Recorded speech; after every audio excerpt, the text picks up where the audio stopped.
Hello and welcome from Hamburg, Germany. This is Qwik, the Jugger video podcast that gets you up to speed, as it says somewhere over there. And my name is Joni, and we are live now. So I'm going to say that again. Welcome from Hamburg, Germany at Qwik, the Jugger video podcast that gets you up to speed. My name is Joni. I play for Oldenburger Keiler and also for Rampage Dublin. And you might know me from having one of these with me at a tournament. Today I'm having one of these with one of my favorite Qwiks. It's Sebi from Hamburg, Germany as well, and he's playing for Canimax Machina. You might have not have seen this grey and orange jersey at an international tournament yet, but beware if you have to Qwik against this guy, because he's hella fast and also he is nimble and he's got a bag of tricks that is endless. And while not a lot of people might know him from having a beer after the tournament because he's not that kind of guy, he's definitely somebody to talk to, and that's why I'm going to do it for all of you here together with him on Qwik. But to get to know him, you might want to see how he actually plays, and we've got you covered. So we're going to have a look at a couple of videos, and yeah, I would say enjoy. And also, he's going to introduce himself later on as well. Yeah, definitely. but when something stands for a person, then it's tape. Yeah, so we're gonna let the tape roll. It's a game from the Brunswick or Braunschweig Jugger tournament that happened in 2017. 2017. I'm playing barefoot because there was no cleats allowed. Oh God. The holy grass. Holy grass. But it worked out quite well. Okay, so over here on the right side, on the left side of your screen, you can see Sebi in scoring position, or rather shortly after scoring, and that's basically where he lives in. So that's just a quick reminder of what he does. And now we got to roll the tape.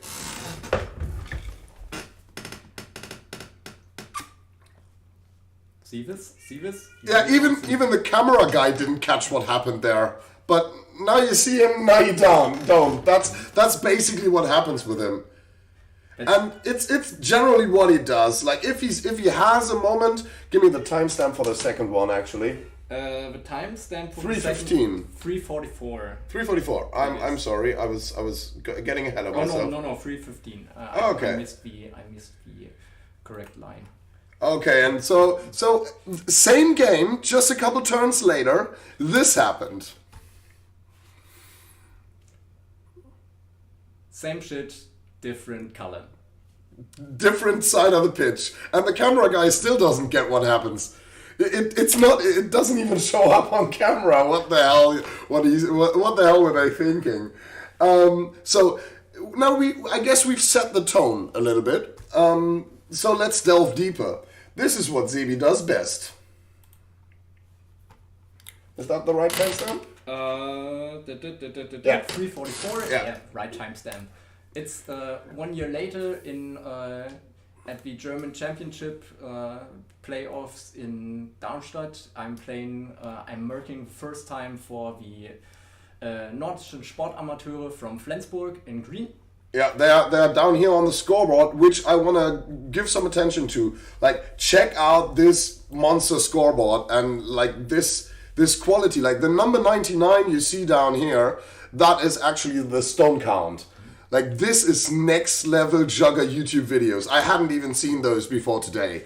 This is made by Julius from Münster, and he does this for a living, and he's okay. That explains it. I guess he does it for a living. He's quite busy, but when he does such things, he rocks hard. Yeah, I mean, I'm not gonna go ahead and show it. You can go and watch this video yourself. I'm gonna post a link later. Maybe I can just wait. I'm in the marking. Sorry. I just love this draw on screen pen. I just get carried away with it at times. So I'm just gonna show it because it looks just so awesome. Like this is like a sports cast, worthy of a fucking sports cast. Just these small touches and then how this scoreboard goes up and everything. I am blown away. I am really blown away. And now we gotta skip to the point in question. Here we go. Sebi's team is coming from the right, and he's wearing the wife beater jersey. Yeah, and it gave me definitely sunburn. and also it made you lightning fast apparently, because now the point has already been scored. What happened? I definitely got low to get to the skull. Our complete right side got collapsed because Julius on the chain got the middle position opposing him, and Marcel from our right flank came in and just collapsed into the middle and but actually forgot me. Yeah. He forgot to hit me. Let's have a look at that again.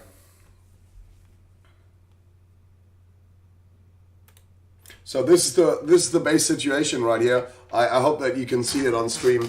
We've got the chain, the opposing chain over here with the yellow dot. We got the runner over here, and these are basically the two guys you gotta watch out for, because those are going to be standing in Sebi's way. And now watch what happens. I'm going low. Chain is down. Runner is too close and can't keep up with you on a 50-meter race. You're already gaining like 2 strides on her. It's amazing. Like this guy is the shit. You heard it here first.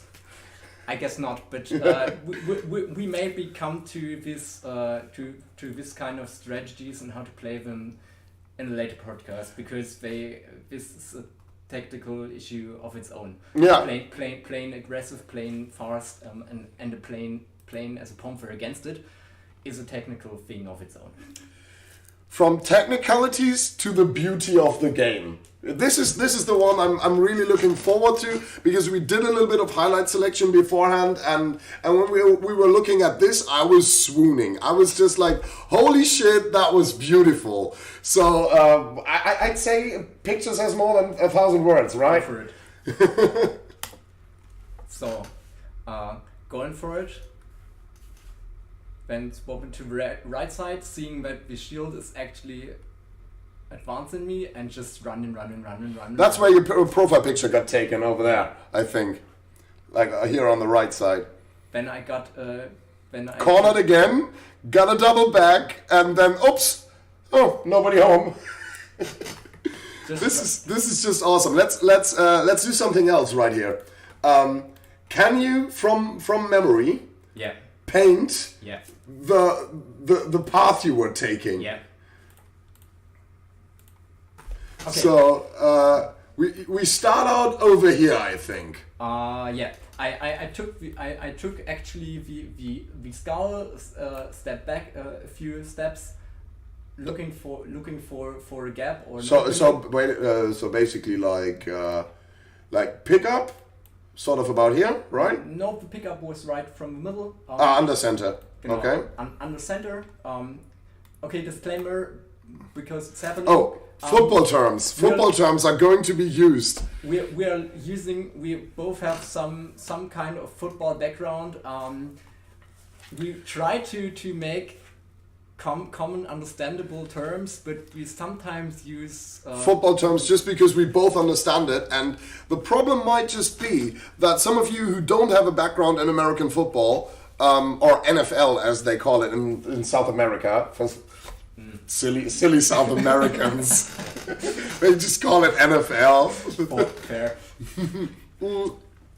So under center basically means you have a line of players in front of you, which happens in Jugger, and then there's one player behind the central line player who like stands directly behind him, and that is the quarterback position of being under center, like behind the center technically, but they are stupid in American football, so they say under center even though he's technically behind him. Because the central player in the offensive line is obviously called the center. Yeah. And besides that, I took it from center. And you dropped back a bit. I dropped back a bit, looking for an opening. Yeah. Because when you go aggressive, you go aggressive. I tried for the right side. Yeah. Then seeing that my right side was actually stepping back a little. You had to like do a half circle, a Yeah. quarter circle back over here. I actually wanted to go on the outside, the contain, in football terms. Saw the shield coming, and it's not just a shield, it's Lobo, Yeah. I guess. So, Lobo, legendary shield player from Spain, just for those of you who don't know. So just I don't know if I actively decided, but I just went back and ran very fast. Sort of like this, right? Yeah. Ran a kind of half circle around from one end. And then around like that. Yeah. In this time, I ran a quarter circle back to the middle. Saw Ben coming. Ben with the train coming up. Took him with me. Went to the right side. Ben on the center. Got in a last defender in there. And they had kind of like two guys over here, didn't they? Sort of like that. Don't know. I'm quite sure. Let's go back. Here we are. This is going to stay on screen for a bit, but we're just going to try and make a point here, just like Sebi did. See what I did there? Ooh. So this is where you get cornered. You come over here, and there's this guy is hit, That's the Qwik. that's the Qwik, and here's another guy. So I basically put the points right, sort of. Yeah. So but that's when you have to double back. So you kind of go over here, and then whoops, nobody's home. Yeah, of course. It's back. It's basically getting your pomfer to make the block for you. Yeah. Again, a football term. To make a block is basically to stand in the way of somebody else getting to you. That's kind of what that says. What that means. And that's basically, and you playing with pomfer, with your pomfer against the pomfer, get baited into the opponent pomfer into the right blocks for you. Yeah. Is actually kind of basic movement. Also, There's a lesson to be learned here. If you're quick, use your pomf and your weapons players as a meat shield. Definitely. Meat shield. This chair sucks. It's broken. I'm gonna sit over here. No. Oh no! Don't spill the beer. Or at least not a lot of it, because that's the last one I have. No. It's a good beer. I was actually lured into this whole. Yeah, I told him he would get the good beer here, and then I thought I didn't have any. So when he rang the doorbell, I told him, "I'm sorry, I lied. I don't have the good beer." And then I actually found two of them back in the bottom of my fridge. So I actually didn't lie. That was very good. But what's interesting, where does this come from? I actually have some background in field games in my childhood and youth. So I Probably like most German male kids, you played a bit of football. Soccer. No. Yeah. I actually, apart from occasionally schoolyard soccer, I didn't play any soccer. That's interesting. I started with field hockey. Oh, okay. And yeah, I mostly stick pun to it. See what you did there? In middle and high school, but not in a club, in a high competitive, but in a more hobby-like, and we met with a few people in the afternoon in our school yard, and played hockey 3-on-3. It was a lot of running and playing nasty. That was a lot of fun. So I got some background in historic fencing, military saber, and which teaches you a lot about stance and about keeping distance, which a lot of Jugger players kind of do naturally, but they never really learn it from a technical standpoint. Yeah, which actually gives me an advantage in coaching Pomfen players. But at the end, I decided when I met my former teammates in fencing club, actually, I decided that I want to do something with a ball and running. So when they showed me, hey, come on, let's play Jugger, I just wanted straight go, let's go play Qwik. There was nothing better. Yeah, the thing is, which is, I kind of had the same thought process when I was analyzing the game of Jugger from a non-Jugger player perspective, when I was on the outside looking in. I was like, yeah, all this fencing is cool. Now, coming from a non-fencing background myself, but rather from an American football background and also loads of soccer as a defensive player and as a goalkeeper, I have this downfield vision, which is... I remember. I is played very... a lot of defense in as well in hockey as in schoolyard football. I was the one playing the defensive half or defense. Yeah.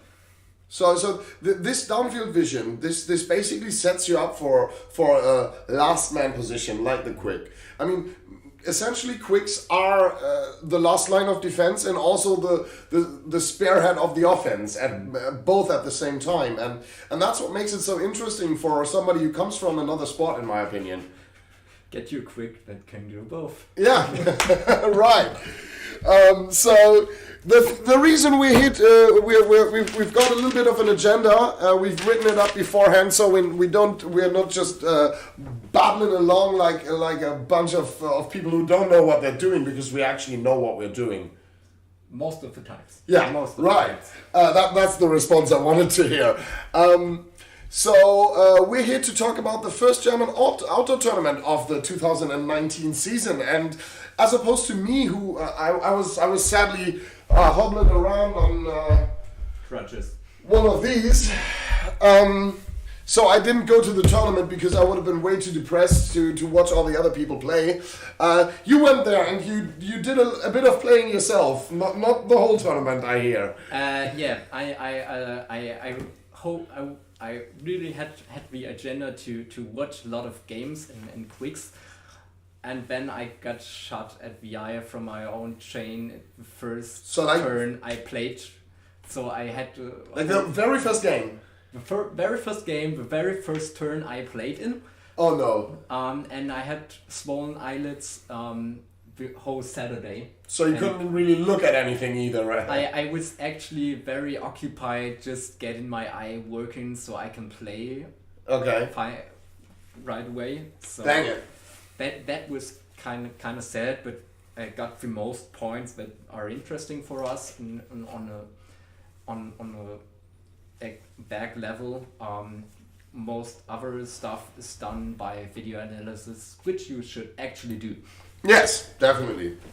Because most of the actions, there are highlight reels or highlight runs. You can see them by yourself, but you as a Qwik, you don't gather them tournament by tournament by tournament. There's actually one or two super awesome actions you get very hyped for at a game or at a tournament, but most actions are more subtle, and there's a lot of missed things, so a lot of fails. Yeah. Also.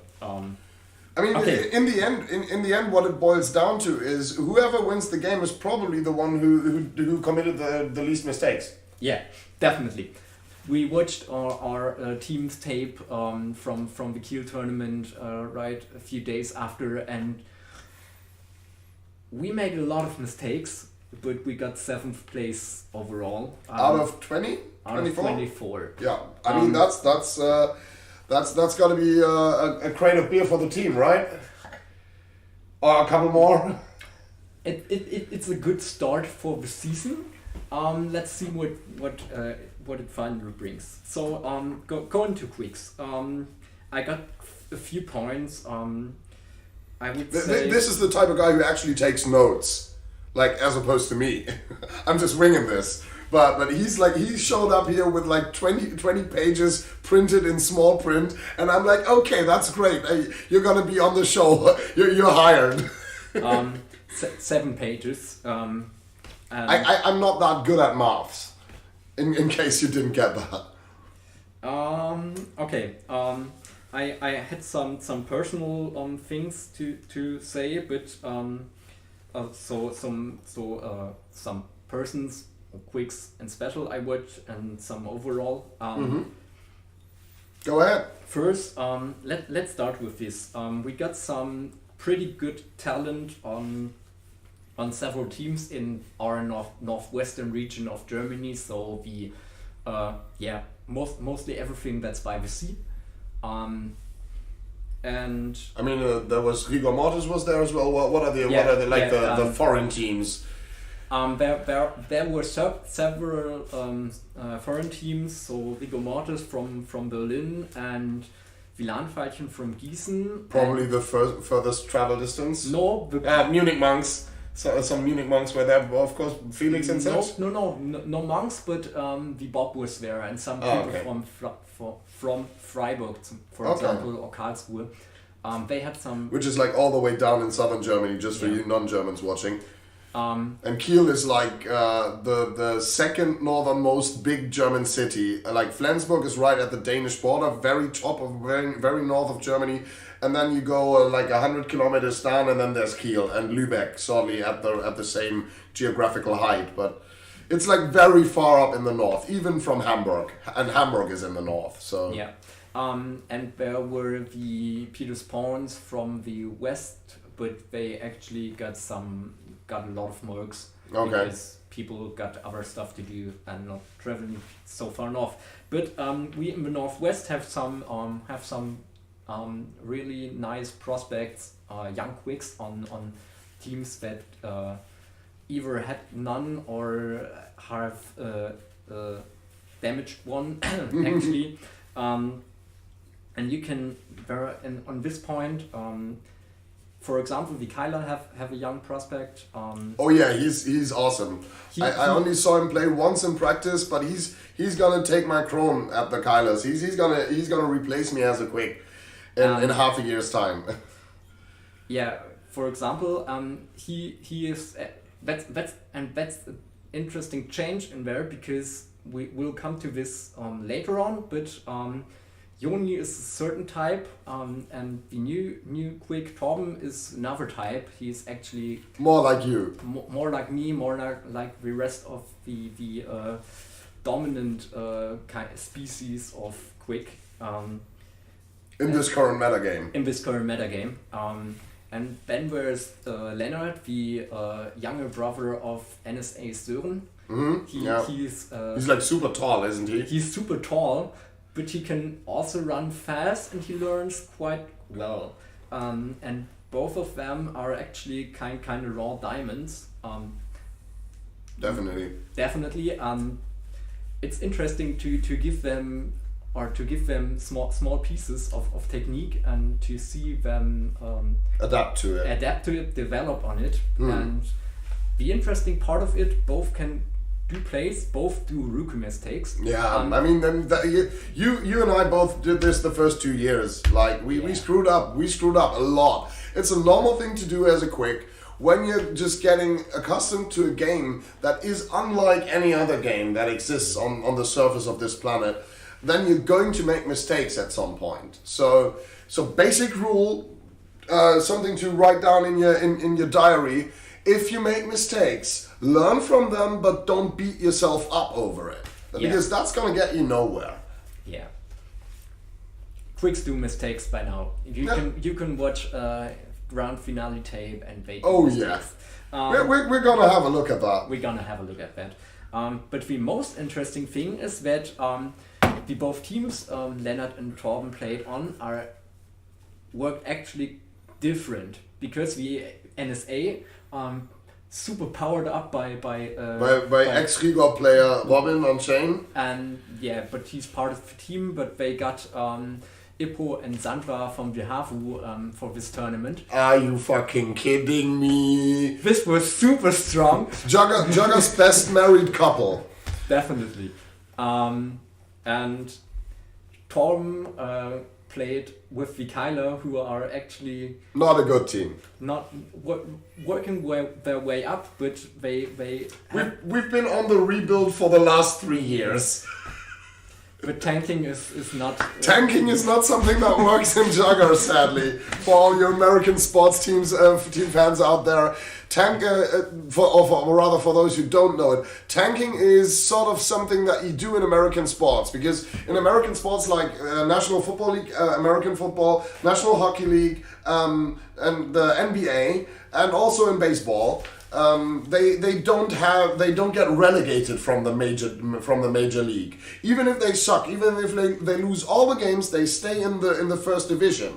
So what they do is like to renew the competition in the year after the season that has gone by and where they lost all the games, or at least a lot of them.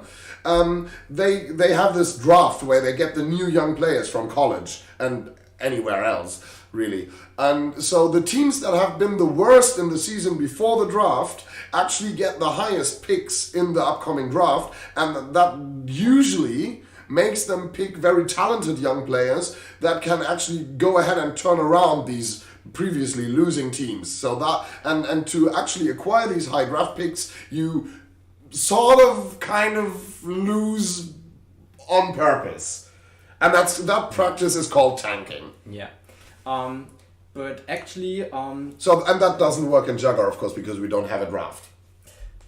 But Vikailas make advancements. They definitely make, and I think this talented person on Qwik is actually can help them a lot, because you bring a fifth dimension into the game. It's not like the Qwik is just there for scoring. He's actively taking part, and that makes the game much more. It makes it a little bit more complicated, and it's multifaceted all of a sudden. Of course, and you have to definitely take care of good Qwiks. Hi Miguel, hi Letty. No, just reacting to chat. Okay, you can read this from that. Yeah, I can. I have freaky alien eyes. We're actually like sitting 2.5 meters away from the screen, and Sebi has a hard time reading the small print over there. Yeah. Okay. But back to Kiel. Back to Kiel. The most important point is there is talent, and they want to play Qwik, and we actually are working on ways to teach them, and I'm super happy with it. I'm really, really super happy with it. And you're also happy you don't have to deal with my ass. We come to this later. How to work against big heavy Qwiks. That's me. Okay. For another point, maybe I'll go to my own team because of how to deal. You need to deal with Qwiks. I'm actually getting hot in this jersey, and also I don't like the color combination of black and yellow, so I'm just gonna take it off. Oh man, all these cross sports references. Just for everybody who's not in Germany and who doesn't care about football, I'm a supporter of this football club here, Schalke 04, and their arch rivals' team colors are black and yellow. So you usually don't see me in those colors. We actually got the advantage, the blessing, whatever, of having a super crowded Qwik room. So in training in good times we got three at Cranium Ex Machina. At Cranium Ex Machina, 3, 4, 5 Qwiks, playing different styles, playing different skills, and so we feel at this time we feel two. It's myself and Lena, a former rugby player. She's awesome. Her friend actually tore my muscle in my lower leg. He's not awesome. Warm up, guys. Warm up. Warm up or crutches. That's what it boils down to. And we actually got our own special kind of cover. We made some big plays on the tournament. We made some crucial mistakes, or situations we could have that handled better. But we're part of team's tactical analysis. because you have to cover my speed and you have to cover Lena's Lena's power. tackling power or defensive power. Defensive power and offensive power. Lena doesn't give a shit. She goes through you. Yeah. Yeah. I experienced that firsthand. Lena took my end boss title away from me. And she's like smaller than you are. Yeah. I mean, she's heavier than you are. Definitely. But she's not as tall as you are. So she's the total package, so to say. Yeah. She just slammed defensively Tommy out of the field. I love that. I love it when she does that. On a Rigor attack and and I also love if Tommy gets it, but that's another thing. Hashtag Sympathie Rigor. We like you.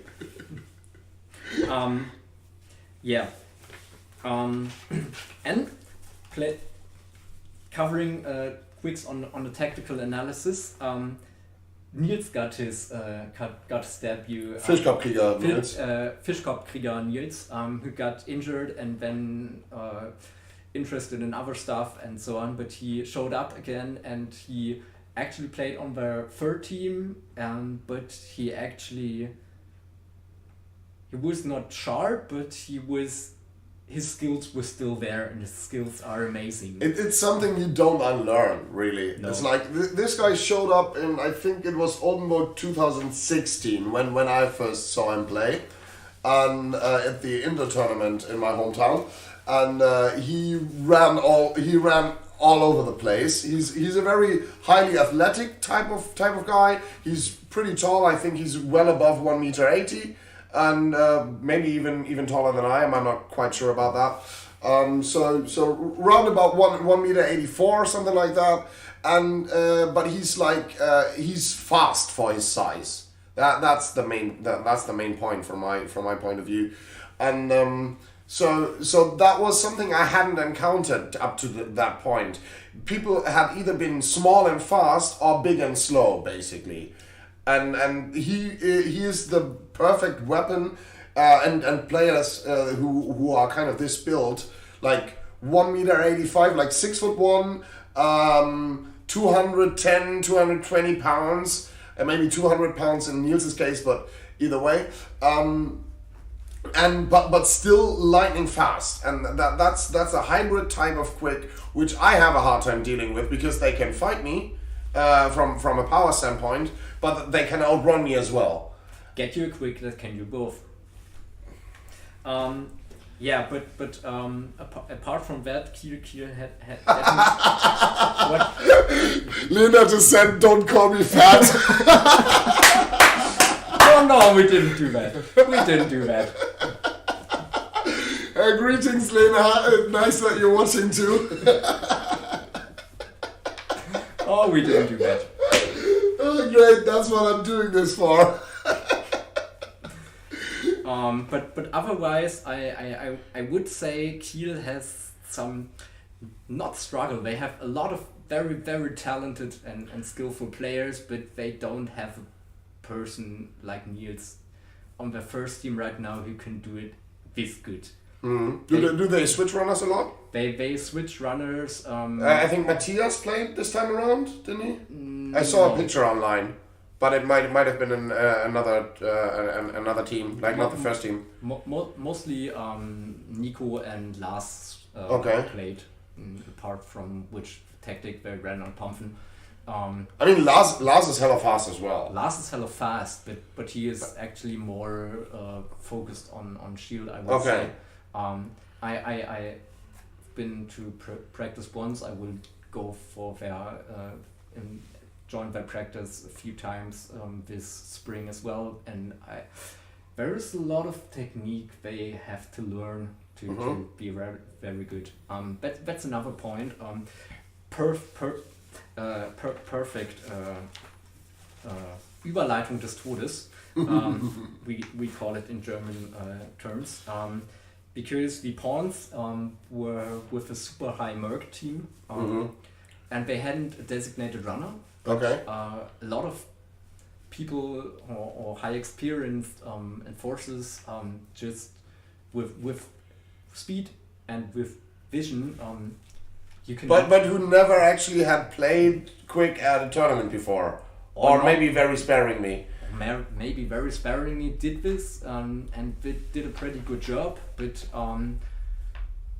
you can do it, but I actually would say it's better to have someone who's actually specialized, because there's a lot of training, and I say there's a lot of training to it. Yeah, that were the main. Oh, forgot. How did that turn out for the pawns? What region of the table were they at the end? They were third or fourth. I guess they were third.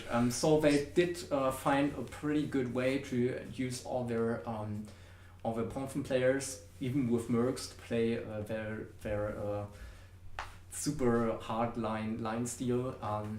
So you could actually make an argument that you don't actually need a Qwik to place high in a tournament if you've got good enough weapons players, or what's the takeaway here? I actually have to watch the semi-final against Victim, because they lost against a very good Qwik. Against a very good Qwik and a very good frontline. So I actually would like to see what happens in there. But in other occasions, you can see Roman on the Peter's pawn. Yeah. He does a tremendous job. Unless he has to get into contact, that's somehow not the thing he does best, which really surprises me. Like, because I saw him and I thought, man, this guy packs a punch. He's like roughly my size, but a little bit stronger and a little bit wider in the shoulders even.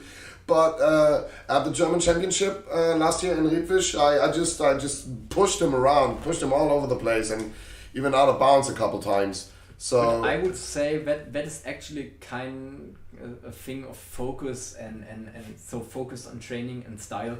So the higher Western teams like the Pawns and the Havu play a very contactless meta, and they run quite good with it. So it's okay. You have to personally decide, or team-wise decide, if you want to go for this wrestling style. But I actually missed out the last but not the two best teams of the tournament. The two best teams of the tournament. The Laurin for Victim and Quad for Rior. I made a few notes because they hadn't to show up this much. Maybe look at the Pawns Victim game when it's uploaded by the Berlin Juggers. Laurin showed some pretty nice actions, but I don't remember them by play. Kurt actually showed what Kurt showed me was very clean technique in mostly what he did. He is probably one of the most refined players in Jugger, to my knowledge. He does a lot of he puts a lot of thought into what he does. Yeah. And even though it might not be the most spectacular type of gameplay, it is certainly one of the most effective. Yeah, it's highly communicative. He does a lot of communication for the team. He has very clean technique to get on the jug to get little advantages on. Oh yeah, he's like very, very good. He can be a nightmare for an opposing Qwik who like tries to inch in on him because he's actively going to bait you to come out of your comfort zone and then make a mistake. Yeah. And he's so good at that, and it's an ability that I can't stress enough. To that yeah, actually if you're in the control of the game, then as a Qwik with the score, even though you maybe cannot make a move into the opposing half, you are still a target for the opposing Qwik who's either trying to mark you or he's trying to cover the zone you're going to move into. And by positioning differently, you can actually bait the opposing Qwik into coming too close and then maybe get hit by a chain from the side or something like that, which then actually opens up the way. And this is something Kurt is very good at. Mm-hmm. And coming to the last point, what I haven't seen this well He had a few of this. Oh, we're talking about Laurin, the Qwik of victim right now, or Kurt. Yeah, we're still with Kurt. Okay. Because this just go for it goal runs. I haven't seen someone going this direct without hesitation. When Kurt decides to go for it, he goes for it. Okay, but that's like from memory. That's not something he did too much with Havu. He used to hang back a lot and then attack the goal when it was all over and done. So maybe that's also a new court, new team, new court.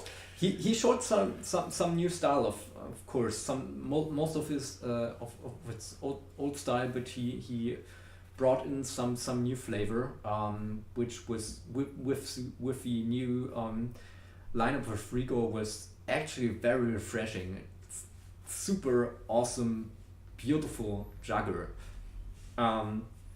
Yeah, and coming to Laurin, I have to admit I don't have that much to say about him, but he also plays he plays a little not laid back, but not that flashy. So he isn't producing highlights after highlights after highlights. No. But the thing is, his front line does. His front line does, and he actually is super fast as well. He's playing in solid stance, in solid positioning. He's playing very sly, and he does this small. He's throwing super nice. He had to throw a lot, sadly. Getting rushed a lot by Igor's outside players, for example. But he's doing. I saw this on other tape, but he's doing he's working team wise, so he gives his pumpers advantages and so on. Mm-hmm. And these are those small situations you don't see at the first glance that gives him definitely his part in this victim team. So I have to sadly say that I can't praise him enough on this Kiel occasion, but he's also doing his job pretty well. Okay, last few points. Overall playstyle. Overall playstyle. Still in the current meta. So try to position yourself well. Mostly with actually deep, which we come to later. Yeah, we will get to that later, and you can take a look at what we mean by dropping deep, even though it should be self-explanatory. I objected, especially from rookies or more unexperienced players, a lot of overextension against throws, so they didn't anticipate the throw right. We're going to have a beautiful example of how that's done later on. And yeah, everything went mostly as normal, so Qwiks share more or less team communication, depend on the position on the team, and there's still not that much of contact because some teams run a complete contactless meta. Some teams don't have experienced enough Qwiks to go for stuff, and then there are other teams like Kiel and us who just go smash mouth deep when they can, and they I love it. Yeah, and we love it too. But that's a thing. That's why you speak with the opposing Qwik before the game to set up the rules. Yeah, it's a thing that especially in Germany has sadly fallen out of style. I want to say there's not a lot of communication, even though it's in the rule book. Like, people should read up on the goddamn rule book before they start a game of Jugger. Yeah. And because it's in the rule book that before the game, and it's not done by a lot of players, including me, I forget it sometimes, that before the game the two or more Qwiks are supposed to meet and actually talk about the level of physical contact that they're willing to play with, and inform the referees about that in the best case. So And especially in Germany, especially at the tournaments I've been to in the last 2.5, maybe 3 years, that practice is very few and far between. And my issue, my beef with that is that it actually should, and I've got to look at myself there first, because I'm not doing that all the time. But you should go ahead and meet with the opposing Qwik or Qwiks, and set a ground rule for what is allowed and what is not allowed, and it shouldn't be just like buzzwords. It's just like, I used to joke around saying, yeah, not in the face, like something like that, and then laugh and get and walk away to your side, but that's not what it should be about. It should be about making sure that the opponent knows what level of physical contact is allowed and what is too much. And maybe even trying to grab them and say, is this okay if I bear hug you like that or something? Or is that too much? And that's what more Qwiks should do, in my opinion, and which is sadly not happening all too much. Maybe it has come with the agile meta, but let's go for it again. Coming to this to talking within Qwiks, it's my last point. I had a slight thought about it in over the winter half. Just a second. There was a chat mentioning here. You can also inform your opponent about pre-existing injuries. That is a very valid point. Yeah. So like, don't attack my right leg or something like that, because A, it's not allowed while you're standing to attack the legs, and B, it might break up an old injury, and that is just the worst thing that can happen. Yeah. So I actually noticed that in a tournament I have a lot of spare time between games, which is super awesome because I can chillax and drink something and eat something and watch games and so on, which is super nice. Not that kind of drink. No. But I see our Pompen players sparring with each other like mad. I guess they are all like small children playing around. They have so much energy. But I actually... It would be cool if you could do a sparring quick fight. Yeah, exactly. That's the point. It happens not enough of it basically doesn't happen, does it? Because it's definitely more difficult. As a Pompen player, you just need your stick and some free space. Yeah, and then you go ahead and hit each other. As in a quick fight, you need a more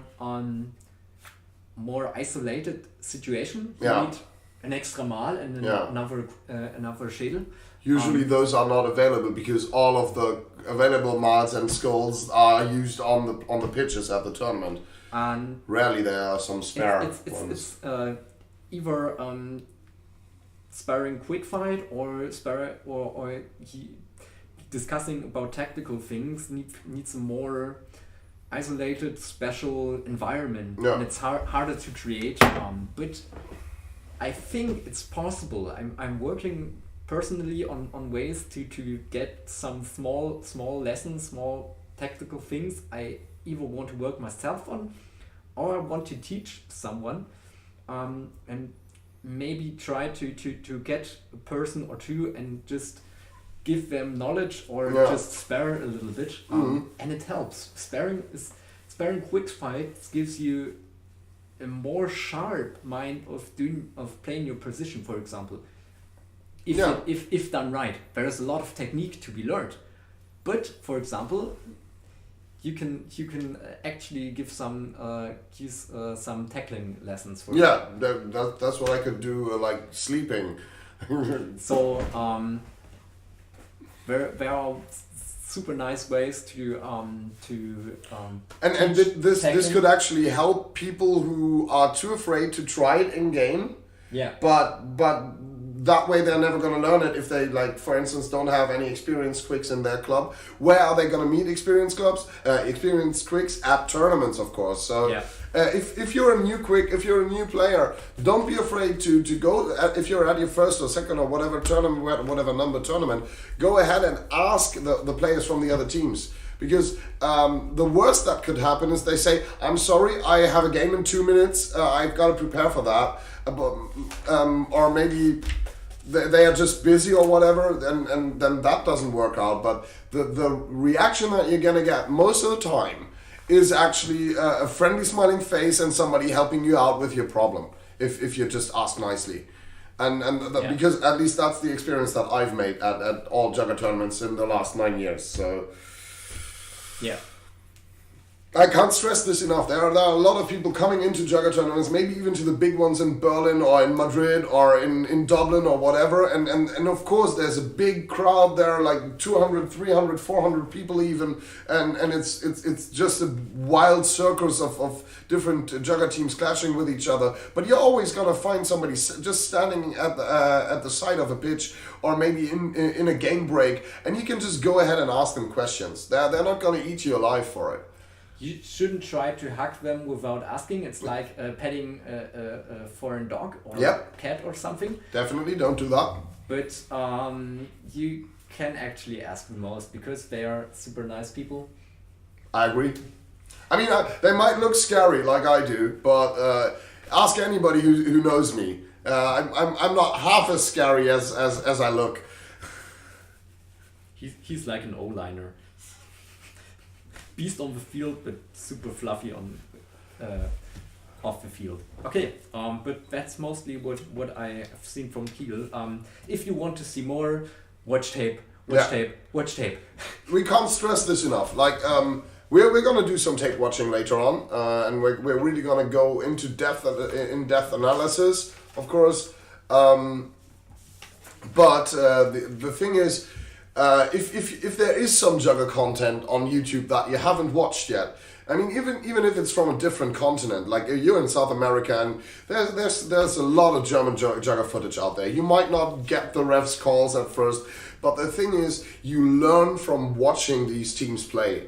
And also, if you're watching teams that are not in your hemisphere, you might pick up on something new that teams in your area aren't doing. Now it can be difficult if you try to translate Australian rules Jugger into European Jugger, but you've got your resident experts over there who've been to Europe 4, 5, 6 times now, who can absolutely clear up any questions that you might have about the European qwiking, for instance.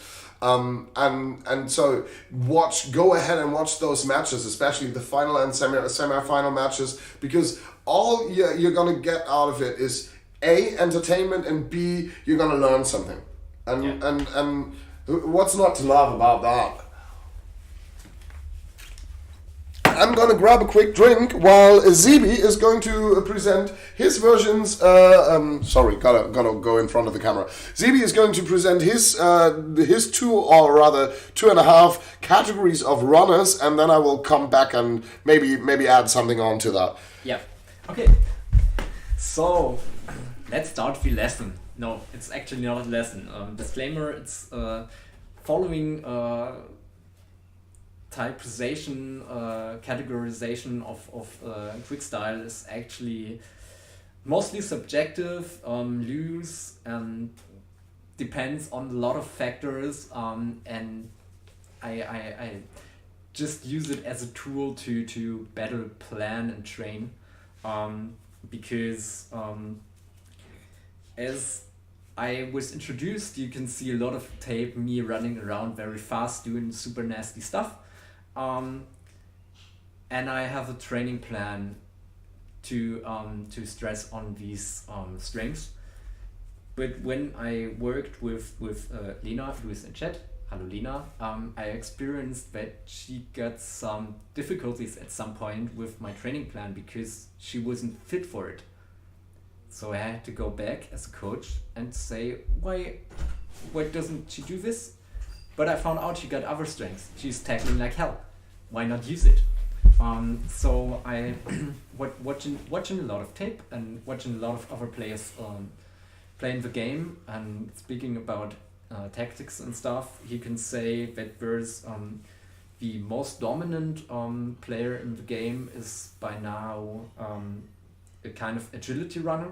I haven't called it speed runner because speed is something you always need on this position, but agility, some people have more of it. Some people have more of it, but the advantage of the agility runner is to decelerate and accelerate very quick on very small area. I'm like a fucking truck. If I start to brake, I'm braking like 20 meters later. I'm standing 20 meters later. But he can turn on a dime. That's the big difference. Yeah, that's mostly the part. So run fast, dodge pumpen. Also something I'm having a hard time at. Jugger pose and Qwiks and so on. You can do a lot of just moving very fast and very on a very small area. As we've talked and as we'll see, there are the most dominant because you are not the more common German meta is not about looking for the offensive quick fight because it takes time. It takes time you don't have.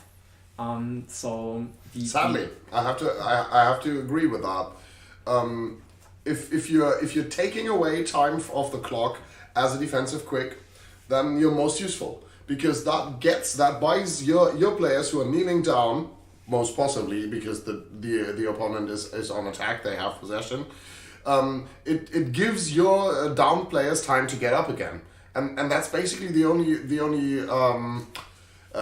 job you have as a quick. And like listen, going back to football again, Bill Belichick, do your job. Yeah. Oh yeah, do your fucking job. There's you may see a thing that speedy agile runner won't go for the offensive quick style once he found an opening and runs through the opponent's backfield. He runs just a half circle around it, back to its own pumpen, just creating so much distraction that your own team has an advantage, hopefully an advantage out of it. Yeah, I mean, he could basically put on a fireworks show. It would have the same effect. That's what you're doing in that moment. You're generating, or you're becoming a moving target, and you're drawing a lot of attention. And when you're drawing attention, you're sometimes forcing mistakes, and that's what you're looking for in that moment. Like somebody lifting a pin, just that one stone too long, and then the down player coming up and hitting him. Best thing is to don't get hit by it. So run very fast, and then to your own players again, so you're safe. So that is a common technique. It was played by fast runners actually before people thought of it really, but it's actually now used as a tool offensively. It is, definitely. And the other part is which other Qwiks are on the minority actually are playing power, so they actually have some more central body mass. Correct. It's about forcing a reaction, which is but the reaction is forced. I'm reacting to chat. The reaction is forced by an action that is taken beforehand. So taking the action of running into the space where an opposing pumper is there who could maybe eventually, but not really get you, that forces a reaction. Correct. Yeah. I was just saying it in different terms. I'm sorry. We can show such things on our little map. Oh yeah. Right after this. Yeah. When we go to some coverages. So the power runner actually just. Oh, that's me, by the way. Ich brauche meinen Schlüssel. Dein Schlüssel? Hat er. On the Tür-Klinke. Bei mir oder bei ihm? Ja, bei dir. Screencast is on. Hi. I've missed actually a very common tool for speedy agile quicks that it's going for the going for the skull yourself. Mm-hmm. You can see this more and more because teams actually see this as an advantage. This power runners don't actually do this good because they lack the speed to get there. And the agility to go down and back. So this is a quite useful thing to learn, but you have to learn it. And if you can't do it, don't do it. Yeah, that's another thing. If you're trying to do things on the fly, they usually go wrong. Yeah. So they mostly play more deep. Yeah, they drop into coverage, another football term. Yeah, but you as an opposing Qwik, you can't go through this at best. If they play their defense right, you just have a huge problem. You need to look for your pumpers. Indeed. And hope for them. And actually, if a power runner does it right, he can actually force his slight advantage in offensive quick fights. The numbers are still not super awesome, but I still believe they are there. So power runners could actually try to work on offensive techniques. They should. They should. Because that's the advantage you have. Because this half portion of me has something to throw in against power runner, but at a certain point I'm just too lightweight. No, it's just that's the balance of power, really. Like you can outrun me all day, but if you want to score, you have to get through me. Yeah, and unless I misposition myself. Mm-hmm. That's what you're gonna capitalize on with your high speed and your maneuverability. If I don't misposition myself, that's why where you go as a Qwik, depending on your play style and your body type, I want to say, or rather the category you fit in, either agility or power runner. The positioning at the beginning of the turn and during the turn is very, very important. And that's why you're gonna see small, fast and speedy Qwiks like him directly behind his Pomfin line, under center or in shotgun, while big guys and in comparison slower guys like me are gonna stand back. It seems obvious at first because I'm not that fast and I can't get there in time. But even if I did, and if I sprinted like from the get-go to be with my line, then I would be in a disadvantageous position, and that's kind of the point. Yeah, and here we are again. Get you a Qwik that can do both.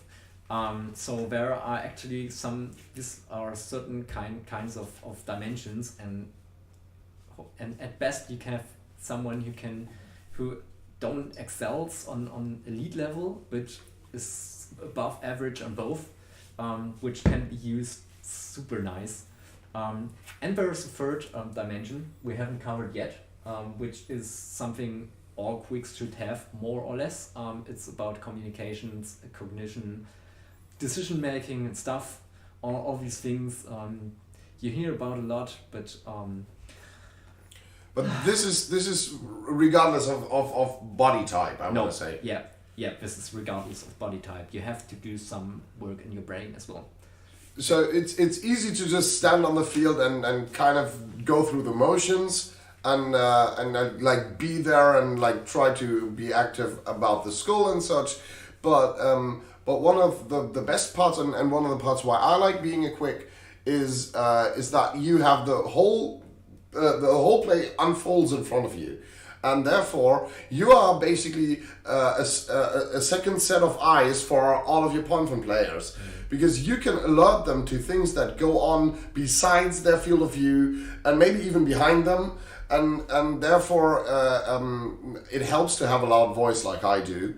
But it's not necessary. What's necessary is that you keep communicating, even though not everybody on the field might hear you. Those who do actually usually profit from it. Yeah. And it's hard to keep everything inside your field of view as well if you're standing up close. So therefore, if you're one of those Qwiks that drop back deep, then you should better have a loud voice so that your players can hear you and actually take advantage from it. Yeah. If you want to train this communication quite of type, you can play Rasenschach, which is actually playing the Qwik controls every panther he has. He gives directions and just yells them actions what they do, and they don't do anything else. Yeah, so it's basically you need to address a certain Pomfin player by name. It's also great for learning the names of new players, for instance. Yeah. That's why I love this game. When you're like thrown into a training, for instance, with a new club, like I was when I moved to Hamburg. I was training with the Hamburg PA people, and we did this at one point, and I could learn all the names of the other players very, very quickly, or I couldn't actually win the game. And even though I'm playing on Oldenburger Keiler and we don't win a lot of games, I actually like winning, and so winning is fun. Winning is fun. So the incentive was there to actually remember and keep those names in mind. So what you do is you shout things like, Andy, schlag die Kette ab, because there's a chain, it's standing there menacingly, but it's not, unless the other Qwik is also telling their chain to actually do something, they're just going to be standing there. So what you actually want to do, of course, like not unlike a real game, is you want to get that chain down, because it's a huge threat. And therefore you're going to tell your player who's facing the chain, and you need to use those words in this scenario, in this Rasenschach scenario. That's what we call this game. It's lawn chess. That would be lawn chess would be the direct translation. I'm gonna let the cat out. Then you need to address them and tell them what they are supposed to do, because in this game mode they're not allowed to do anything unless you tell them to. Yeah, and you can actually start by all players walking or just jogging, because after 3 or 4 turns your Qwik will just have his head explode. Yeah. It's super intensive, but it works. It does a great deal. It does a great deal for your communication skills on the Jugger field, and it's yeah. I let the cat out of the room. In fact, the cat is out of the bag has already been out of the bag for 1 hour. So we're gonna. Did you just translate a German phrase? No, it's on chat. Let the cat out of the bag. That's what it says right there. Yeah. Rasenschach is a really great training exercise for Qwiks that have trouble communicating, and therefore you should definitely try it. If this explanation was a little bit too haywire for you, don't worry about it. I'm gonna post sort of a quick summary on the Jugger Worldwide group on Facebook after this video, and I'm also gonna outline the Rasenschach thing. For all you international people out there who want to try this.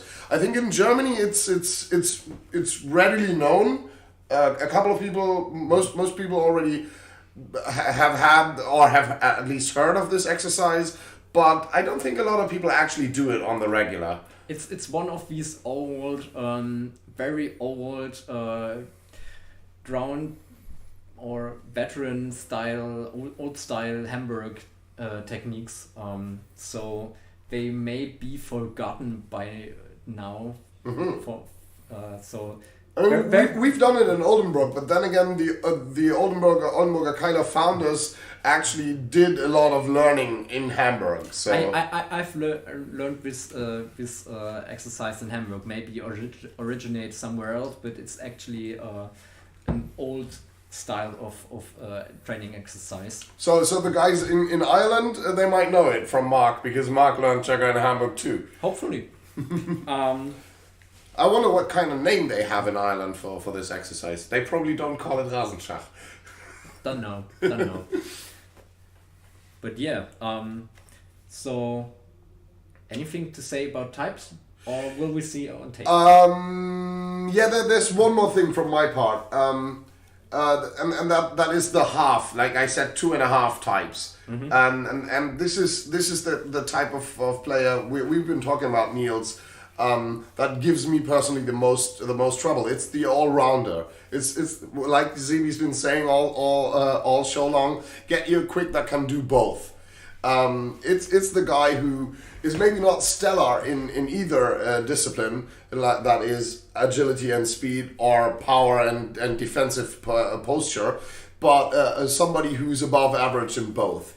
And these are the all-rounders, and these are, in my opinion, the next meta thing that's going to happen. Good all-round players that are stronger than a pure agility Qwik, but faster than a pure power Qwik.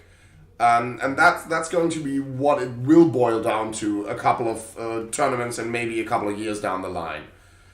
So if you got a player who actually is fit to play tight end or halfback in rugby, bring them to Jugger, teach them how to Qwik. Mm-hmm. Right. DK Metcalf would be an awesome Qwik. Well, I don't agree on this because I actually see some points on his agility. I mean, that guy is 6'5" or whatever, so he's gonna have some agility issues. Yeah, definitely. But he's also fast for his size. He's a definitely machine. But enough of enough from the draft. Enough from the draft, but back on the field using weird football terms. Zone coverage versus man coverage. That's something I came up with, and I basically just threw it out there while we were discussing what we were going to talk about during this podcast. And Sebi actually went ahead and wrote up 1.5 pages about it. Just half a page. Just half a page. We're safe. It's just half a page. The rest is the remaining part is actually in our heads or on training material or just not that interesting. But let's go for the pitch thing. Yeah, right. We got you covered on. I gotta sit on the squeaky chair again and throw around my crutch. I'm not using this as a crutch. This is where I have to click. Bop. And then I gotta have to take this away. And here we go. Oh, actually, for those people who are interested, the thing I use to draw on screen is Epic Pen. You can get a free copy of it if you just Google Epic Pen. And if you have it, you can download it. It's for free. And then you can draw on your screen just like I do. And just erase it. Okay, so let's go for it. So I'm just going to position the line players over here. Yeah. These X's and these circles are the Pomfret players. And now we're back to football again. And then we have the Qwiks, which I'm going to put as squares. That's not because I mean Qwiks are boring. But it's just to differentiate. Okay. This might be actually not new to some of you. If you basically do it, that's super. If you haven't heard of it, take a look. Take note. Positioning is definitely crucial, and it's very, very most part of doing good defense. So the main thing to remember is you always want to stay between the skull or the Qwik and your mal. Always stay in between. Just to give a quick example, for instance, the team crosses, team X's, has the ball and their Qwik goes over here to the half right side from their perspective. Then, and the skull is not here anymore, but he is actually in possession. And then your initial position was obviously sort of center between the goal and the skull. Then what you should do is just ever so slightly shift over to... of course, that went horribly wrong. You should just ever so slightly shift your position that you... oh god. So I can't use the line feature. That is in Epic Pen Pro. Well, we're not going to use that then. So that in a thought line between this player and the goal, I know it's kind of not straight. That you're basically in between that. That's what we're saying right here. It's a very simple concept. Yeah, and there are two types of playing this kind of strategy. The first thing I want to mention, because it's not so common in the field, is the man coverage. And having the setup of both playing around 5 meters behind the lines, playing super nice. Which is what we call playing shotgun. Playing shotgun, another football term. That's a super basic, nice position. If the lines are even, and if you have the opportunity to go through the skull. If your opponent grabs the skull or got it played by their own Pompen. So let's just say this player is in possession with the red dot. You can actually stay on this distance to your line. And like basically just these 5 meters, or between 3 and 5 meters. That's the usual distance that you're gonna have. Just mirror every side movement of the Qwik with a side movement of your own. So if he's attacking a gap or an opening between your Pomphens, you're always in there to stop him. So your Pomphen don't have to care about. So for instance, if this player decides that this gap is the way to go, which I'm going to mark with a different color, the movement, I'm sorry. He won't go through it completely because it's not football and he is down when he's touched by a Pomphen player. But actually the idea is that he again creates distractions for his Pomphen. If you follow up, your gap is safe and your Pomphen don't have to care that much about the Qwik because you're still there doing your job. And then you're kind of blocking over here, just like you would do in football, as a defensive line player. That's the basic idea. It's not the reality, but it's a good idea, especially if lines are coming back. You can still do it. If your line is, but actually it's just a slight idea. Coming to zone coverage, which is actually more common.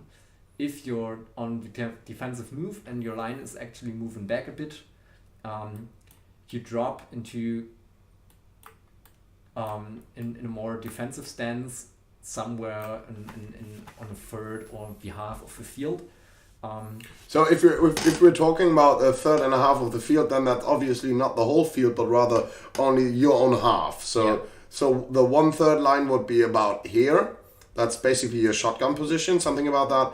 And the 2/3 line would be about here. And that is not the whole field distance, but just basically the distance between the goal and the center field line. Yeah. So you're dropping back a bit to cover more ground, because or the complete zone without being forced to move a lot, because your main task is actually to direct your Pomphens, derogate them, and look for watch out for the opposing Qwik. And all the while get a little bit of distance to the whole wacky stabby thing over there, because we're going to have a good example from the video we're going to be looking at, where just one player breaks through the line and then the Qwik isn't prepared for that, because he's actually not been watching his distance, and that just breaks your day in that moment. So it's actually, that's why I made these arrows of a different length. So if the line just goes back to the 1/3 line over here, then you as a Qwik actually need to move past the 2/3 line to maintain the distance where you're actually able to react to something that's coming towards you, in my opinion at least. And but at the same time, you shouldn't be going back to the goal mound, because that's basically too far away. So you're not doing anything real significant unless you're going for the Trichter move. Yeah. And that's something else we're going to talk about. But from this position, you don't actually have to go to Trichter right now, because you're actually in a... Unless you're Kurt. Hi Kurt, if you're watching. I love you. And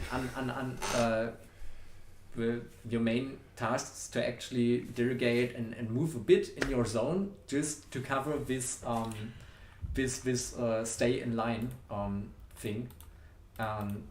From there you can actually work quite well everything you have to. So this is the most common technique you can see. There is a slight variation on this, where you basically drop in a diagonal line, but that is just only if the line breaks down. So for instance, this player gets taken out, and then obviously the three remaining players are going to go back, and then you're usually going to go slightly to the side to just stay in the middle of the formation. But it might change depending on what the opposing runner does. So if this runner, after this player gets taken out, this runner goes over there, then of course you're going to gravitate towards that side to sort of fill the gap and block over there again. Yeah. It's definitely a common mistake Qwiks do. Just to run away from Pomfen and just outplace their self. The Pomfens are not the problem. If they hit you, bad luck. Someone didn't do their job. Yeah. Your job is to cover the Qwik. Stay in his line. Stay in his line. And if that means that you're going to get hit at a certain point, I mean, yeah, you don't want to get, you don't really want to get hit right at the line. That is most of the time that is a mistake on your own part. But if you actually get hit somewhere down the line over here, then it's hardly your fault. Then shit already hit the fan, because there's somebody of the opposing players over here hitting you. Yeah. And that's basically not your fault as a Qwik. Somebody's not been doing their job. So and you can actually say that when you're going to the mount, you're in a man-on-man situation anyway. Yeah. So coming back to the term that we're loosely using, man coverage and zone coverage. So when you're thinking about the zone coverage and you're actually a football nerd like Sebi and I are, then what you're gonna see is something like this usually. This is the zone that the Qwik is actually covering. And these are the zones that all the Pomfen and weapons players are actually covering. So as you can see, there's not much happening over there in football terms. Nothing or hardly anything can get through here. So that naturally, or I want to paint it differently actually. It should be something like this. Actually, this is the zone responsibility of the Qwik. Sort of. So as you can see, an agile Qwik is clearly has an advantage over here, because he can actually cover all this ground, responding to what the opposing Qwik does in terms of side and or aggressive movement. Otherwise, I don't want to tackle on the open field. Yeah, and that's the next thing. It's way easier to miss a tackle. Like try jumping at a running person for once. If you haven't done it, it's about time you did it. If you want to try and play Qwik. Try actually making a stop. I mean, diving tackles are illegal in Germany. You gotta stand while grabbing that guy, just like I demonstrated at the beginning. But if you're playing in Ireland, you should practice rugby tackling. And I guess they do, because all the most it's like that. In primary school, apparently all the Irish go to a rugby club. It's just like that. And afterwards they go to the pub and have a pint, I guess, in fourth grade. Yeah. Prejudice. Sorry, Irish people, I love you. A little bit more than Kurt even. But the thing is, if we're talking about quick fights, oh shit, that's the wrong color. if we're talking about quick fights, then we can't leave out the different styles. We're talking mainly about Germany right now, but we can't leave out all the different kinds of rule sets that we have all over the world. For instance, in Australia, and I can speak from experience there, as for now, and for let me see, approximately 4.5 more months, I am actually the reigning Australian champion, which is probably my proudest achievement that I've ever reached in Jugger. That the Wild Geese made me their primary quick and took me over there to Australia, and we actually went ahead and won those 2 tournaments, one European rules and one Australian rules. And I have to say the Australian rules are actually something Europeans should have a look at, because what they do, and what is of course right up my alley, they emphasize quick play by giving them a different kind of spotlight. Now, obviously, in European Jugger and in American Jugger, anybody who's a good quick, who can run fast and who can score spectacular points, or who can wrestle and push people out of bounds and make a living off of it, can be a quick superstar, and people will recognize that. But in Australia, it's way different because of the way the game is played over there. The game is set up over there. I've seen the finale of this tournament, and Joni has quite a huge frame. The opponent's quick from the Australian team was. He was like a head taller than I am, so like 3/4 of a head taller. He was about 2 meters and a little bit, probably. And he outweighed me by about, I want to say 30 pounds, but I'm not sure. Might be 20. And the thing is, Australian, if you don't know it, in Australian rules, there's one thing special about, there are a couple things special about the field actually, but I don't want to go into much detail and bore you. But what happens at the start of the game is there is a circle in the middle. Roughly about, this is not a circle, I know, but for educational purposes, it will have to do. There is a circle around the central point of the playing field, and also the corners are kind of like this, but who cares? They are like a little bit more like that, but I couldn't draw it from memory, and also my drawing skills are not very good. But never mind about that. The important part is the circle. It's 3 meters across, and the Qwiks actually start out at this circle. Not like on their sides, like if Team X is over here, and like the regular players start over here at the line, and they might even start outside. Like they don't have to stand at the ground line. They can actually stand outside as long as they don't cross the line before the 3-1 Jugger count goes. So Qwik of Team X can be standing over here, and Qwik of Team Circle can be standing over here, but they are actually allowed to move around and switch position before the game starts. They don't have to go in a fixed position. They basically have a running start. So from the get-go, what this does it puts the runners in the spotlight, because they're going to be in the middle of the pitch, and that's where people are going to be looking at for the first 10 seconds. So what happens on the countdown of 3-2-1 Jugger, of course, one slight difference is that the Australian referees, before they're asking, of course, if the teams are ready, but then they ask if the runners are ready as well. Nice, interesting point. But it makes sense if you look at it. So on the count of 3-1 Jugger, the Qwiks are actually allowed to step inside the circle, where, of course, the skull is laying in the dead center, which is marked by a black arrow, a black spot right now. So both Qwiks actually go in there, and then there's a very, very cool element which is, I think, gives a nod of the head to Mad Max 3 Beyond Thunderdome. Because two men enter, one man leaves. And because you go inside that circle with both Qwiks, of course, most of the time. There are a couple of strategies around it, but let's not get into too much of details. And then, while the 2 Qwiks are inside there, the enforcers are actually not allowed to set foot into the circle or hit anybody who is in the circle.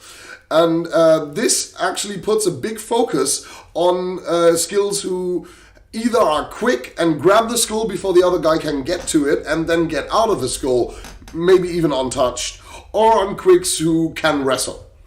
And it does not necessarily favor either one. That's the interesting part about it. Like there's a guy in Australia by the name of Adam Anderson who is roughly Sebi's size and figure and strength and agility and everything. He's a bit older than you are, but that doesn't slow him down. And he is actually wrestling wise taking on the big guy I was going against in the Brisbane final, and he doesn't lose like straight away. Yeah, I mean, he gets picked up and carried around if he lets him get into that position. But it's amazing what you can do if you set your mind to it, really. So that was a quick discourse to Australian Jugger and why some of the things that we discussed might actually not work in that kind of setup. But just to make sure that everybody knows what we're talking about when we're talking about Jugger strategies. So please keep in mind that most of the things that we're going to be saying here on this podcast are actually focused on European Jugger. Yeah. And that is sadly for our friends in Australia. I'm gonna maybe make a special episode just before the DUI comes around this year again, and I'm gonna get stripped of my title because I'm sadly not going again to defend it. And then we're gonna talk a little bit more about Australian rules and how to adapt to those rules. If you're a European Qwik going over, something like that, I'm going to definitely have my mate Adam Anderson come in here and maybe pre-record a little bit with him because it's 4 a.m. or maybe even 5 a.m. right now where he lives. And so like ringing him up wouldn't be the perfect plan, but yeah, we're gonna do that. We're gonna do that in a future episode. The Australian quicking stuff. It's really it's a lot of fun. I had a bunch of fun when I was down there, and yeah, that's going to be coming in handy. But now, I mean, we've been talking for 1.5 hours now. Oh, actually, but we've saved the best for last. yeah. Das ist keine Übertreibung. It's not an exaggeration. We've just I gotta kill a bug. Yes, killed it. Sorry to hear first. Like you didn't see it, but I just needed to strike at it once. We are going to have a look. Oh no, wait, we forgot one thing. I announced it. We got to talk about it. Trichtern. We got to talk about Trichtern. We got to talk about Trichtern. It's something mostly German Qwiks do, and especially Kurt, who is a former Havu All-Stars Qwik, and now the Qwik of Rigor Mortis, is a very, very big fan of this technique. And he's actually perfected it a little bit more than Dave Edwards, who's going to be doing the technique in the video that we're just about to show you. Dave Edwards is not a known expert on Trichtering. No, and it shows a little bit. But so just to make sure that not everybody is on the same page here. We have two Irish guys. One is trying to mimic a German defensive tactic, and he kind of doesn't do it right. To be completely fair. But then again, there's another Irish guy who is showing a completely valid strategy of how to get rid of this ridiculous German defensive tactic at the goal, and we're just gonna let it speak for itself, right? Here we go. It's Setanta TV. You know it, you love it. The Irish people, and it's Mark Hill and Dave Edwards, and it's a short clip from On Jugger, the Irish Jugger podcast, which is also coming out later this year. I've been talking to Mark, and he was saying they're gonna do more episodes, so stay tuned for that, and we're gonna leave you with it for a second. Hi guys, I wanted to show something that I've seen online a lot and seen German Qwiks do a lot, is when they're defending, they don't try to make a tackle at all. They will go up to the goal and place their hands either on the goal itself or just above it. So when the other Qwik comes in to score, they put their hands on it, and then there's a wrestle and a tussle, and they waste time. Purely by playing by the rules, it's a good tactic to waste time and make sure the other Qwik doesn't score. What I'd like to show is how you can actually score when a Qwik is doing this.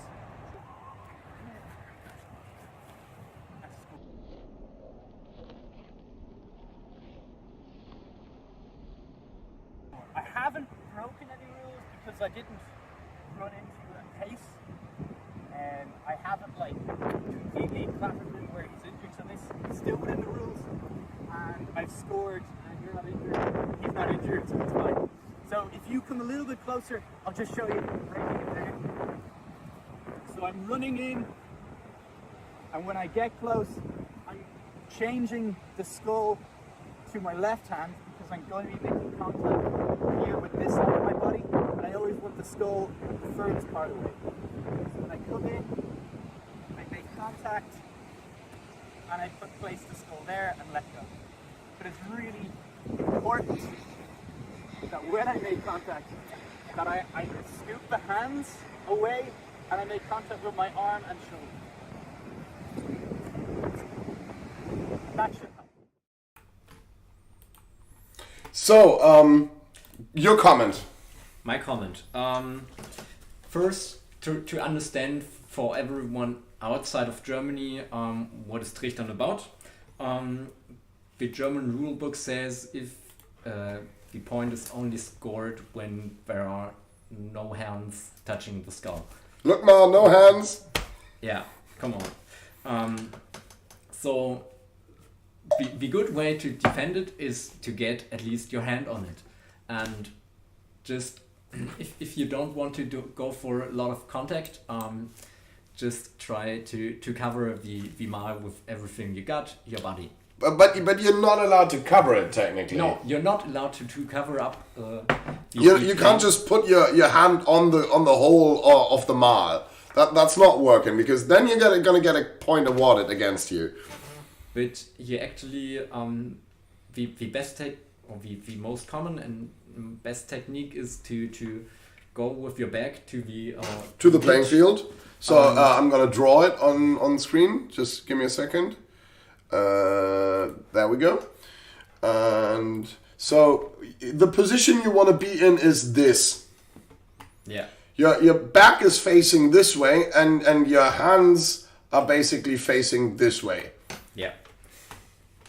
So you're getting in the way. You have your hands at the skull. You're wasting a lot of time. That's the main emphasis. You're wasting just precious time. But how to do the Trichtern right?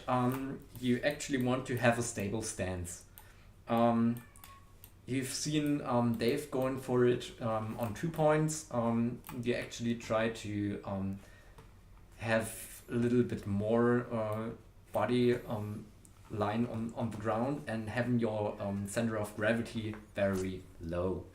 That's what Kurt from Rigor does very, very well. He gets down on both knees and lowers his behind basically onto his heels. So, and then he spreads his knees very, very widely to go into kind of a tripod stance.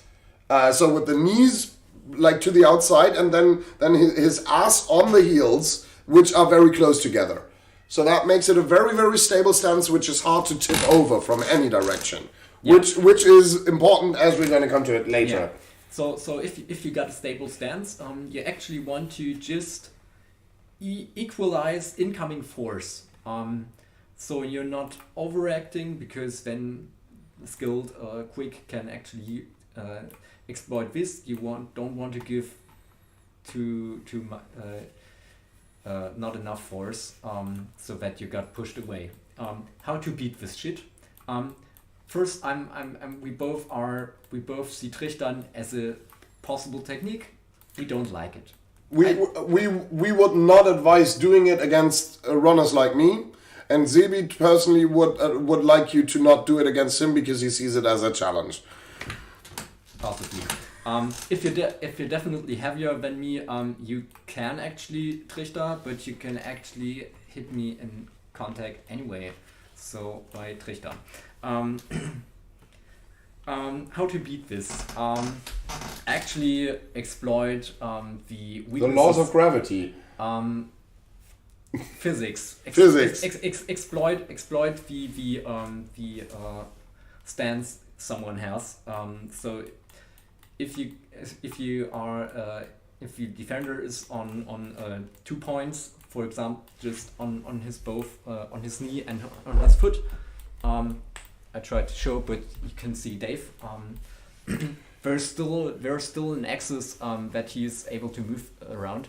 And if it's like every other tackle, if you can get lower, your center of gravity lower than the defender, you can actually just you can get leverage on it, and around this axis between his legs. Yeah. That came out wrong. But there are actually points you can put your leverage on, and then you just push him away. A very basic thing that we can show even with when you only see our upper bodies is you try to get beneath the defending player's armpit as the offensive player, and then just drag him upwards like this. Maybe not grab, but just go for it and like lift them out of position and then press them away, and then you have your free hand with the skull, just like Mark showed it. You always put the skull into the hand that faces away from the defending player, because that way he's gonna have to go through your body, and if you're the taller player, then that's probably not going to be possible. And therefore, once you're pushing them away, you don't actually have to get below the armpit. If they're like clenching really tight, then that could be hard. You can just lean against them. Or use your shoulder, actually. Use your shoulder, use your forearm, whatever suits you best. Like, if I'm playing against a smaller player, I actually don't want to get that low, because that way you can sort of climb on top of me and do whatever monkeys do. Poop in your face? Wait, that's not covered by the rule book. It's not in the rules, he's allowed to do it. He's using the airbud rule. Therefore I will be probably using my forearm, because that way also I can lean on you very controlled, and I'm not gonna fall over if you suddenly give way, which is an interesting tactic if you're the defending player. You can actually if you see the opposing player leaning onto you just very not methodically, I want to say, then you can actually give way and make them fall over and try and because you're expecting this falling over and he's not, then you actually have an advantage where you might try and grab the skull. Like, not grab it away from him, not steal it maybe, but actually get your hands onto it, because he's been holding it away from you before and you couldn't get there. So that might actually be an idea, but it's also something you should be practicing. Yeah. Come into practice. You have to do it. If you want to beat it, you first have to learn how it works. Do it yourself. Try it a couple of times. So analyze it first. Look at German tape, or at. Just look at any Have Walsas game before 2018 and any Rigor Mortis game starting this year onwards. Then go to the crucial point of contact slowly. Yeah. I recommend going shoulder by shoulder, for example, and just trying around to which kind of forces are working. You're working with and your defender is given to you back. Also, you're that way when you're practicing it, you're gonna get comfortable with it. That's another thing. If you're comfortable with something, then it's not going to force you to make mistakes because you're not used to it. Yeah, that's the main point. You have to get used to this kind of technique slowly.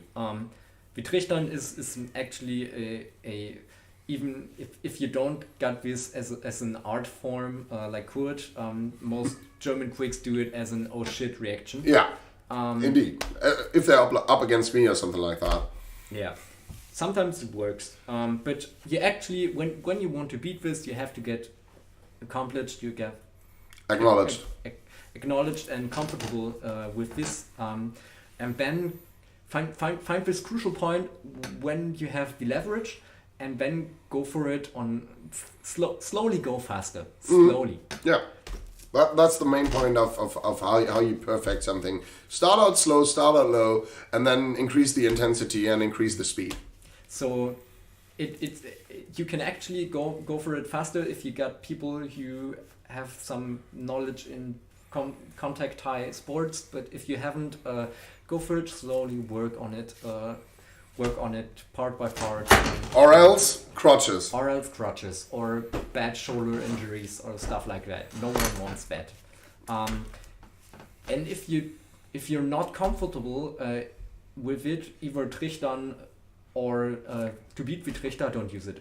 Don't use it. Don't use it in a game. Please don't use it. Because the thing is, it might throw people off, especially outside of Germany where people aren't used to it. And therefore it might lead to a non-standard situation, and situations outside of the standard increase the risk of injury. Yeah. That's the small sad reality and section of the Trichter. Yeah. Now to something completely more fun. And different. Because there ain't going to be no Trichtern in this game. No. We're going to take a look back at possibly one of the best Jugger games that have ever been played. They have been played a lot. There are a couple of games that like, especially in later times, that were better, no doubt. Oh, wait, shouldn't we take a look at the Kiel thing first? Or maybe save that for another day. Okay, so we're saving the Kiel final for another day. It was victim of the most promising young German team that has ever existed against Rigor Mortis, the old champions, and it was a sight to behold, especially due to very good camera work. But we're going to have a look at that another time. Right now, we are going to be looking at the Deutsche Meisterschaft 2016 finale, Verracos from Spain against Setanta from Ireland. Yeah. And that's what we're going to do. The fun part about this is, oh god, I didn't start at the beginning. I should do that. We've got 2 videos of it from different perspectives, which is so much more interesting from an analytical perspective. So if you've watched this game yet and you didn't know that the second perspective existed, you're welcome. Sebi didn't know that up until a few days ago. I didn't know that. And the reason why we have this is actually because the sideline was so packed very early on that Dave from Setanta couldn't get his camera set up at the sideline, so he gave it to one of the Australians, I think, who was already sitting behind the goal at one side of the pitch. And that gives us a quite uncommon perspective on a Jugger field from behind the goal. And that's what we're going to be looking at. Now, the main focus of this podcast, of course, is quick work, or how the Qwiks do or what they do. And so therefore I gave Sebi some homework, and he over-delivered as always. And he analyzed both of the Spanish Qwiks on the Team Verracos, who are clad in yellow and black in the following video, if you don't know it. And they have 2 Qwiks who are kind of the same, but also not really. There's Mike, who is an agility Qwik, first and foremost. He's like one of the fastest people in Jugger ever. Yeah. He wears number 1 on his back, and he's very small but still very strong. He's a lifter. He can lift like over 100 kilograms, I think. He was posting something like that on Instagram. Better follow him. Miguel Angel Ruiz Garcia is his full name. And you can find him on Instagram, I think, if you use sort of a combination of that. Miguel Angels or something like that. He's a hell of an athlete. He's a student of sports science, though, so he's got a little bit of a head start. Yeah. So he's a lifter, he's a runner, and he can do everything. Get you a Qwik that can do both. But back then he was more of a speed freak, and you're gonna see quite a couple of examples of that. And the other runner on the Spanish team is Uzuki, number 13 on the jersey. He wears a headscarf or a bandana or something like that. And he is a little bit taller, but also very slimly built. And as opposed to the 2 Irish Qwiks, who are sort of more in my department, Ian and Damian, Ian is an American who has a background in rugby, and Damian is a German player actually. So there was at least one. No, there was Jonas as well. So there were 2 German players in the Deutsche Meisterschaft, in the German Championship final, at least, while there were 2 non-German teams. And so Damian is a sturdily built, 6 feet and a little bit, maybe 200 pounds, and Ian is actually a little bit taller than that, maybe 6'5", maybe even 6'1", and back then he was a little bit less sturdy than he is today. But today he's also transitioned to chain, so all that doesn't matter anymore. The only thing that you'll need to know is he has actually a background in competitive rugby. So that's why I'm going to be looking more at those 2 guys, wearing the green jerseys without numbers, of course. So Ian is the blonde Qwik, and Damian is the dark-haired Qwik on the Setanta side. Just to get that out of the way. And we're gonna start with the Hintertor Perspektive, or yeah. Let's go with the behind. Behind the goal. That's what we're looking at. First turn of the game. Yeah, actually, we'll see us switching a lot of videos and timelines. So okay, we see. Just pause it right here so you can give us a basic overview. Basic overview. We will neglect the pumpkins if they are not necessary. They actually happen, but they aren't.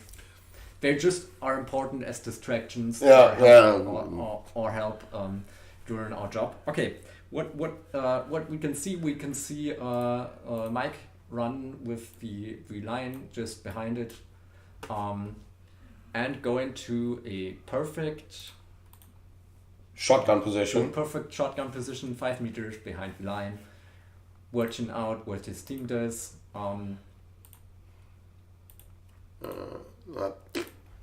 Here we go. So he basically comes to a halt. There is from the football pitch, or maybe from another Jugger pitch that was before there is a line where he is basically going to come to a standstill, and that marks where he needs to go. Interestingly, as you can see here, he basically stays still on this line, which I've marked with the red dot.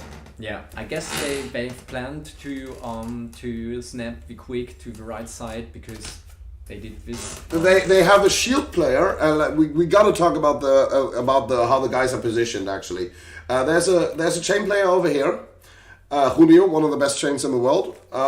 Then there's a shield player over here guarding the chain, which is a concept that has been developed and perfected by Falco Jugger.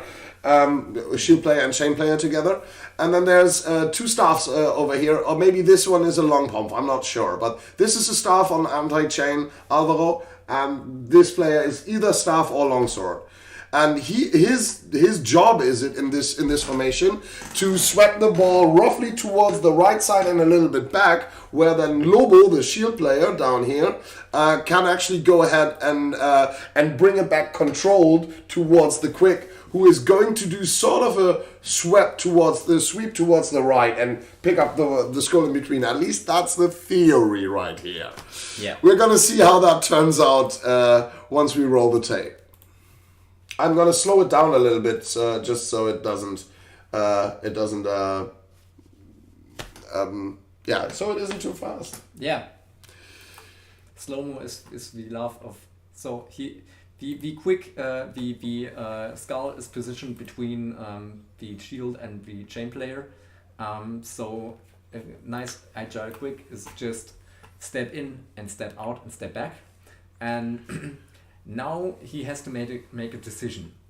He is going inwards on his way back. He basically curls around this way, sort of. Yeah.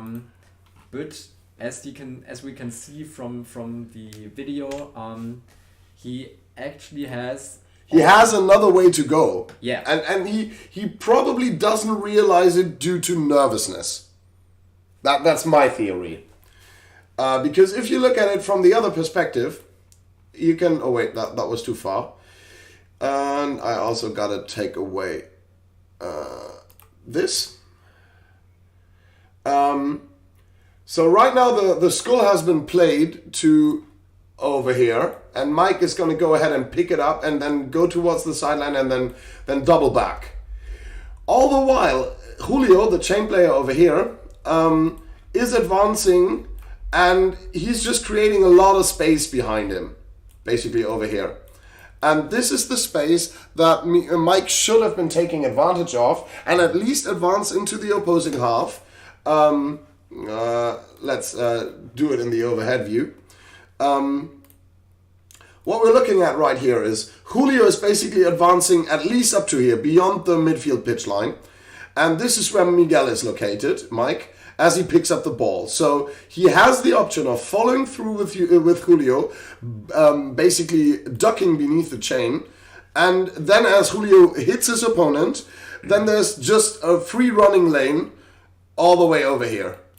With the chain that opens up the pitch for him, Miguel could just be following along and then attacking the goal while the chain fights off, actually attacks the Qwik, who is defending over here, and then fights off anybody who's coming from behind trying to deal with it. Yeah.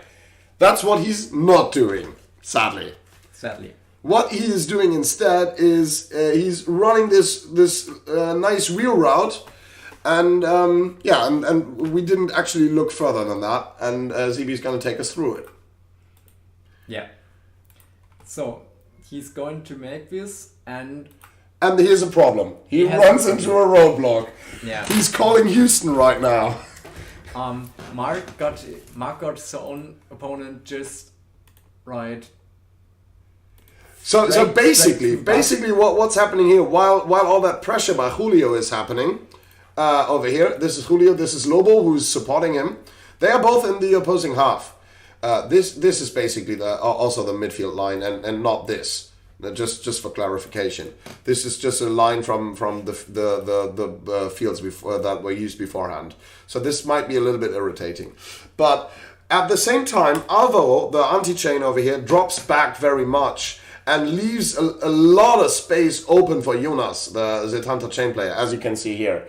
So that's basically a demilitarized zone for the Verracos, and that's not, Mike can't go there. I mean, yeah, he could jump the chain, but that's just not something you take into consideration unless you're desperate. And but Ben was the fourth player. That's the crucial block. This is the fourth player. He's a staff, actually, as you can see from this perspective. So we've got two staffs over on this side. Probably maybe he's the second chain blocker on this team. So if Avo goes down, they have a second player with a defensive weapon who can home in on Jonas. But that's just speculation, of course. But what's happening right here is Mark is putting on, together with Jonas, is, as you do, putting on a lot of pressure on the chain side. They're basically mirroring each other. So what the Qwik should not do in that situation is go over to this side. Yeah. And sadly, that's what Mike does, possibly because he is nervous. Because, as you could have seen in the I Am Jugger movie, this was his first international tournament. He got picked up by the Verracos because he's very good. He's been playing in Spain, and he's been playing with the team Niñas back then. They've renamed themselves as Jugger Club Almoradi for some reason I wasn't really sure of, but never mind. They're not the Niñas anymore. That's the main thing. And he got picked up by the Verracos, who had been to Germany earlier and a couple of times and had already won the tournament the year before. So he was a bit nervous as to how he had to perform. So yeah, and maybe that was why this didn't go so well. But he had better moments later on. He had definitely better moments. Let's just run the tape. Mark gets through and then chases him into oblivion. The camera goes over here, so we can't really see what's happening. Luckily, we have another perspective. Yeah.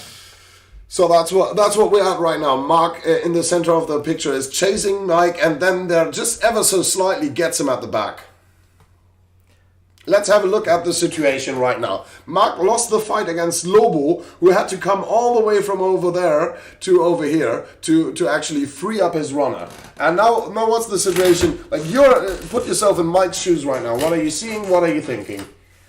I see a lot more of my teammates standing than opponents. That's pretty nice. I've actually seen the opposing Qwik got 8. Yeah, he got hit by the chain over here. So he got 8, which is good, and he is outside. And Julio is coming back to take the center of the field right now. So there's there's another staff sitting on the right. So if he comes up, I want him to take the pin. Yep. And then Julio to cover the complete zone and zone out Ian. Yeah. This one. So, but then again, this until Ian comes up, you're already 3/4 of the pitch, and that is probably going to seal the deal. Let's roll the tape and see how it unfolds.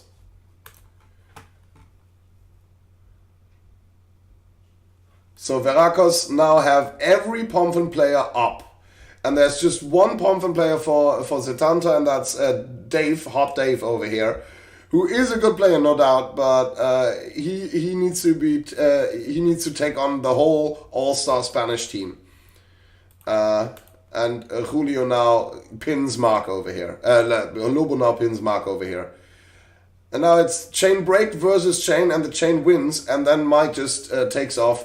Ian gets another 8, and I think he got up early, actually. Yeah, you can see a lot of Setantas going early, and this cost them 1 or 2 points, definitely. Okay. So in the Spanish rule book, they would have got severe penalties. Staying down at the line at the start of the next turn and such, and maybe even getting thrown out of the game and such. Yeah, Spanish rules be crazy. We got to talk about that at another time when I can get Bambi or somebody else on the phone from Spain, or maybe Javier. I want to talk about that as well, because there's a lot of things about Spanish rules that I hardly know and I don't know, and it's really interesting to me because they've had massive problems with abiding the rules and following the referees, and so that's the reason why they put these really harsh rules from a German perspective into place. But it seems to be working. It's just it's just very difficult for the German players coming over. So, the next turn, or do you have anything else to note about that? Actually, not. That's the decision to go right or back was the main part. The next turn is actually not that interesting because Setanta steamrolled them. They tried the same. They tried the same approach with the player on the half left position, just getting to the score, passing it over to Lobo, and Lobo then relaying it back to Mike. But while doing that, they just get clobbered. Yeah. And they actually Mike misgrabs the skull right here, which might have saved them a couple more seconds. But he was a little bit nervous there. I would just think happens. Then he just last second chucks it away, but then again, there's nobody in place to stop Ian from scoring. Yeah. And I don't think I gotta draw colorful arrows on screen for that one. No.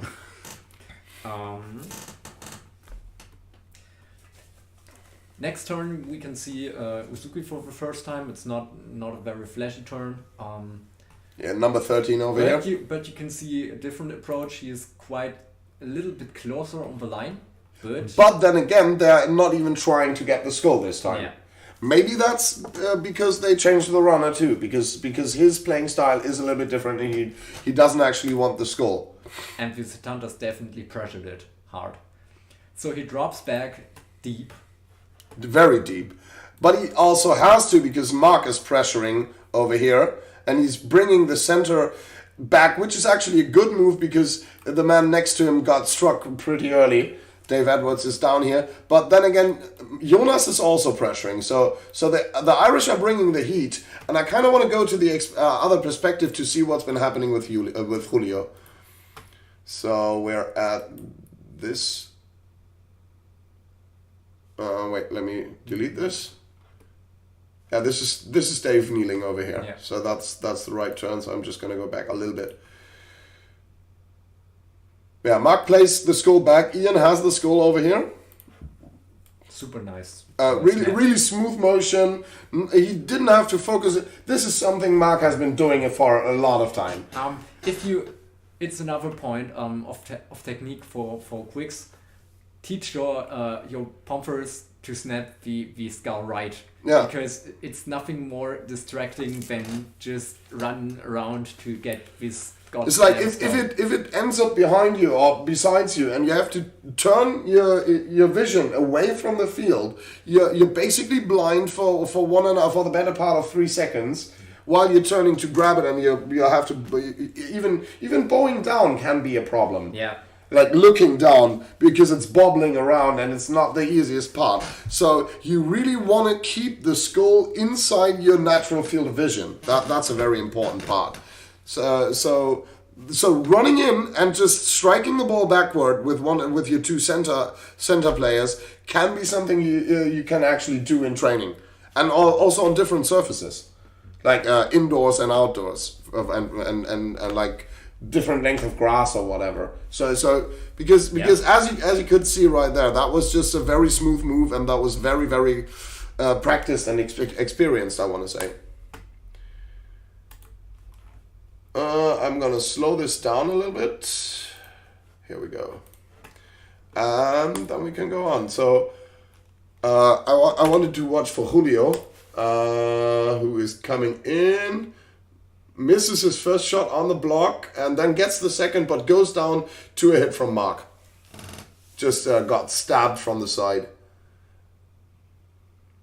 And then and then there's the discussion with Simba and Dave. Apparently, Hot Dave ignored a hit right here, but that's not our focus. Nope.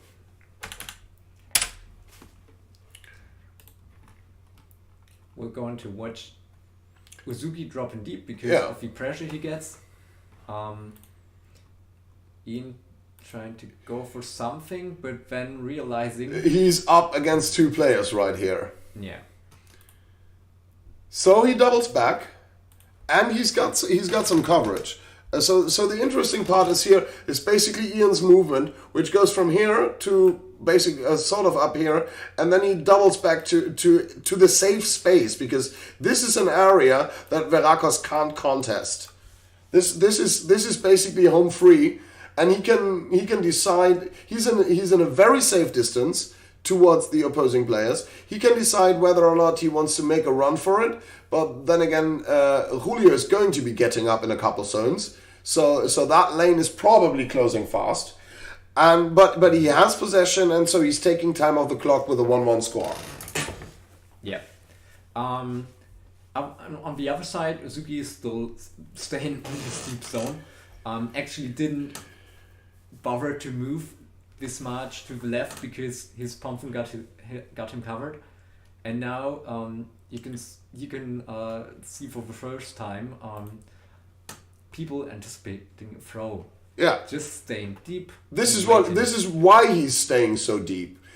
He knows that eventually here's Dave, and here are 3 Verracos players shortly before basically gravitating towards him.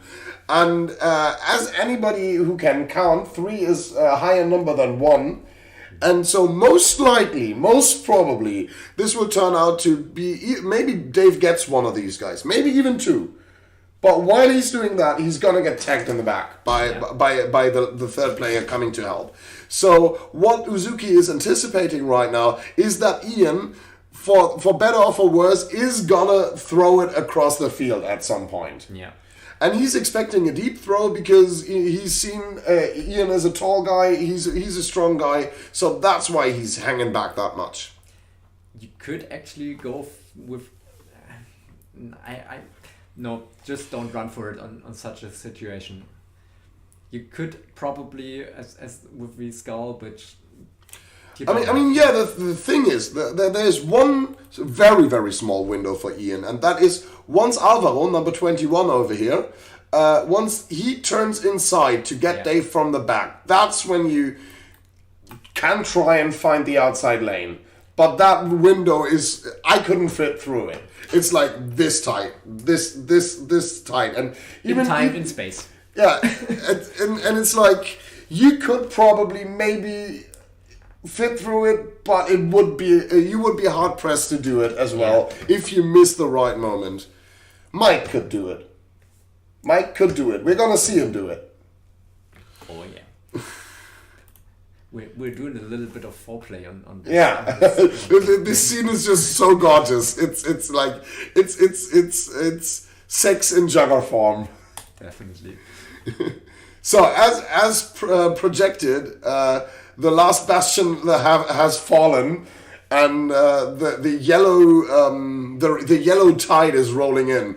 Ian, of course, being a mobile player, has dropped back and is going to try and take as much time as possible, go around the long side of the field that way, and but eventually he's going to have to throw it. Uzuki has been staying deep. You don't even see him anymore. He's over there behind Jonas still. But if you're watching, he actually is moving. We have this other perspective, you know. We can actually use it. So we're gonna have to wait for a little bit, but it's gonna be there. Now Ian is moving to the far corner, and now he's actually starting the other way. And Uzuki is mirroring this movement. Yeah. And so therefore, it's not a good throw by Ian actually. Not really. He's barely reaching the halfway pitch line. He had definitely better ones. Yeah. The point being, I can't really remember if they had a light or a heavy skull in that finale. I think I had it in hand at one point, but I just forgot. So maybe the skull was too light to actually throw it all the way down. But even if he did, Uzuki would have been deep enough to actually cover that one and field it and bring it back. Yeah. And he stood in his very deep zone, and he just slightly moved mirror to Ian's movement. But it was we're just gonna show it again. Just this is very beautiful to see. He just mirrors the parallel movement, and then when the ball actually, like he could have picked it up a little more, souverain. It could have been a little bit of less of a bouncy ride when he was picking it up, but never mind. He was there, right time, right place, and then of course all opposition was broken, and it's 2-1 Verracos. We can go play by play, but we can actually... I think it will take too long, because we're actually already 2 hours in now. Oh. And at some point you probably want to go home. Sleep is fine, yeah. So let's skip a few plays and go to the... Let's go to the first V6 play. So that's the 3-2 should be the score at the beginning, right? Yeah. Here we are. Other things we've discussed so far. So, again, they've been changing runner. It's Mike's turn again. Yeah. And so what's the setup? We see a cross, and it doesn't really affect. Or is he a little bit further back than he would usually be? He is, right? Yes. You can see by the time that in most times the Verracos Qwiks actually start in zone, or at least or at maximum in the shotgun position. But the Setantas forced the skull a lot. Mm-hmm. So Verracos adapted by just giving them enough. Letting them the space and working on it anyway. Otherwise, that is mostly just in part to this person over here, by the way. Yeah. Go watch the I Am Jugger movie. You will find out more about this game actually, from the perspective of the Spanish team, and you will learn more about the guy with the number 3 over here. So okay, we're starting. Setanta gets the skull. Mm-hmm. And then Jonas is in trouble all of a sudden. And Ian actually faces a lot of kneeling players. Yeah. This is something we haven't seen a lot from Setanta. Ian is actively attacking. Yeah. He's not waiting for his pumpkin players to do his job for him. And now, which is not a bad thing. I'm just pulling a joke here. Usually, if you're a Qwik, you can actually go ahead and wait for your pumpkin players to beat down on everyone. It's not your job to force the issue. It can help, but it's not something you should actually actively seek out, especially as a rookie, because awkward situations are going to happen. But these are two very experienced teams in, at that point in time, probably the best Jugger match that had been played up until that point. So, yeah, let's take a gamble right here. Yeah. Let's roll the dice. That's what Ian's doing. Okay, and now it's interesting to see Mike. He is going back to zone, but he goes by just jogging back with the face towards the ground baseline. So he's facing away from Ian for a bit of time here. Why is he doing that? Actually, I don't know. Maybe because he didn't want to backpedal. Possibly. Possibly. Otherwise, you can see from the center of the pitch, a guy in black and yellow coming at him. So, and that's probably the thing. He is not worried about needing to defend this alone. Yeah. And that's maybe why he's jogging back so nonchalantly. That's why he's actually bothering to turn his body, because he knows if he just grabs enough seconds off the clock, then Ian's window will slam shut and he won't even see it coming. Yeah. And now watch the turn. This is beautiful. The positioning, the repositioning of the feet and the hips is something that will get every NFL commentator raving about hip fluidity. Yeah. And now I stole your phrase. I stole it from the NFL, but I'm just gonna go and replay that, just without talking.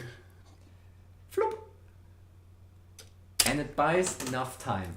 He's actually not prepared for any physical contact against Ian. And I think he doesn't want to get hit by the Irish Qwik, who's actually American and who's probably 20 centimeters taller than he is and about 20 kilograms heavier. But he makes it his job to buy enough time for Alvaro, who has just hit Ian right here, to actually make that hit. And that is, I want to say, passive or zone defense. So you're not actively attacking the opposing ball carrier. You're just making it difficult enough for him so that he can get hit by one of your weapons players. And even though the approach might not have been the right one, or maybe a little bit lackadaisical, it actually did the thing it was supposed to do. Yeah. The only difference is, as the turn progresses, here's another problem. Coming up fast wearing green. Yeah. So, but I think that takes us beyond runner play. Or is there anything you want to draw? No, I don't think. No. There are if, buts, and when, but there's something coming from running fast in green. Yeah, and that's actually going to change the issue right there in Setanta's favor. Just if you're interested in how the scoreline goes. Next play. Next play is quite interesting from another thing. Let's switch to the other perspective again. Yay! We are multimedial. We can do that. And super professional. Are you kidding me? That this is the most professional I've ever seen. Yeah, it's the 4-2. Oh wait, that one, right? Yeah. Crap. Here we go. So the point is scored, 3-2. I'm gonna switch it to full screen. Okay. Actually, it's just... Wait, is it? What happened? No, that's the same point again. I'm sorry. That's the same point. Well, let's look at it from a different perspective. I saw something right there. Have a look again. Yeah. Ian's running motion right here. He hesitates just a little bit here when he's trying to turn the corner inside. So what that now realizing this, if he had tried to turn the corner outside, I don't know if he actually saw Alvaro coming. I don't think so. Maybe he realized it, but too late. But trying to get outside of Mike would have put Mike in between him and anybody who's coming behind him. So this is maybe something Ian could have done better in that situation. Just wait. Just looking at it from this perspective actually shows me that if he doesn't cut it in here right now, he doesn't get hit. Or he gets hit later on. Which then, I mean, Dave pretty much does it and makes it easy for him, and then even blocks Julio long enough, who then again sort of doesn't realize that there's a quick to stop, but never mind. 4-2 Setanta, and we're going for the next, or we're going for the next, because this is going for... What happened?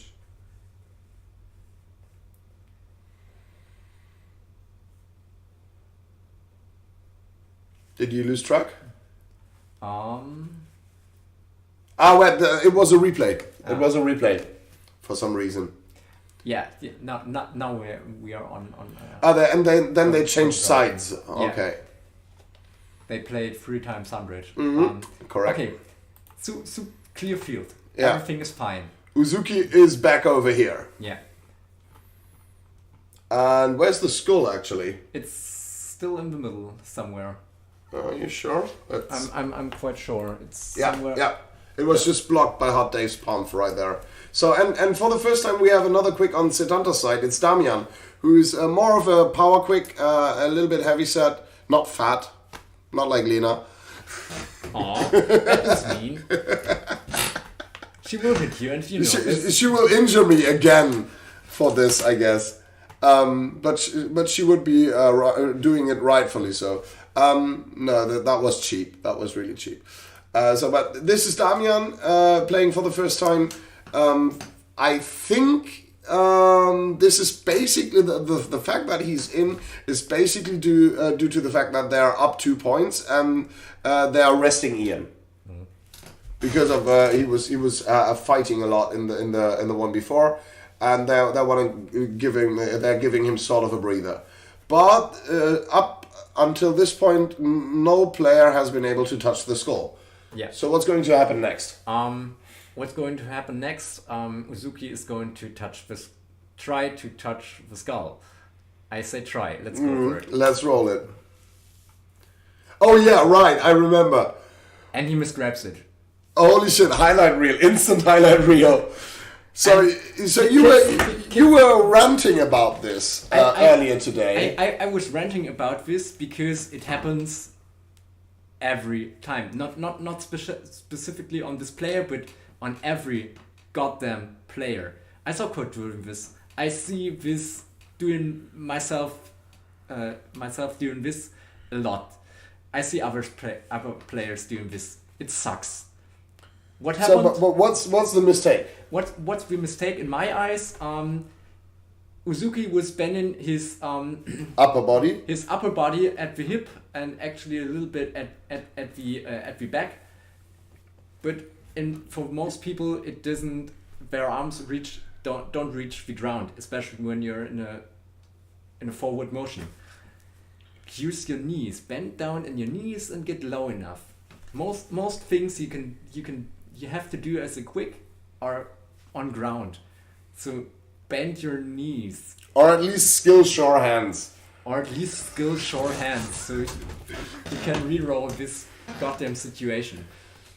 Blood Bowl 2 inside joke. It had to be done. So, but it actually with, let's see, that's Suzuki himself. 1, 2, 3 Verracos players up and... everything's fine. No Setanta players besides Damian who's still fighting. No, that's Dave Edwards actually. Damian is over here.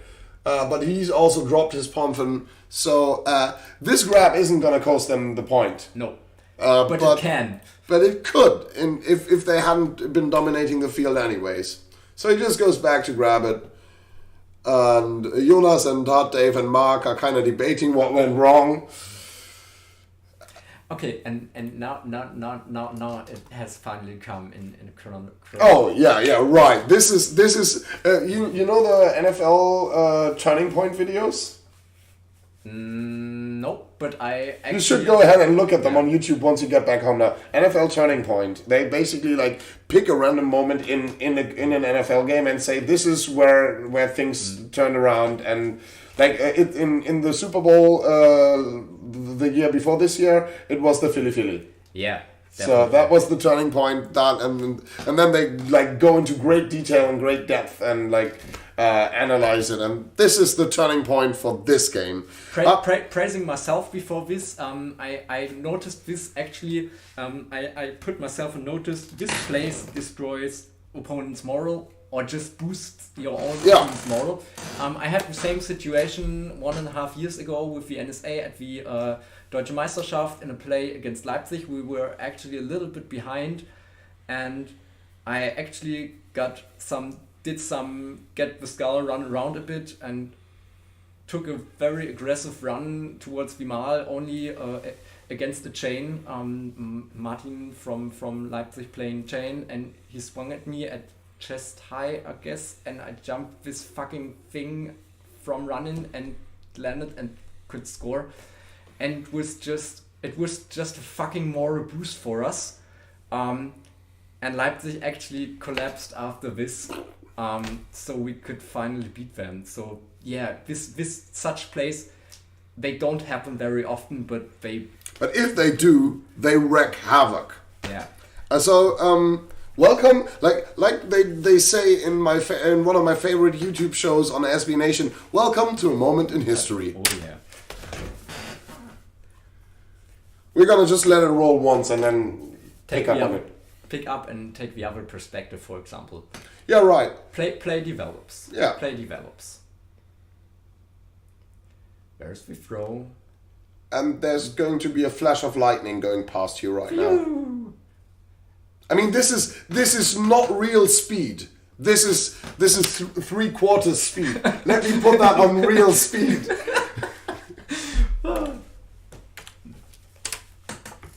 Just watch the foreground of your screen. This is real time.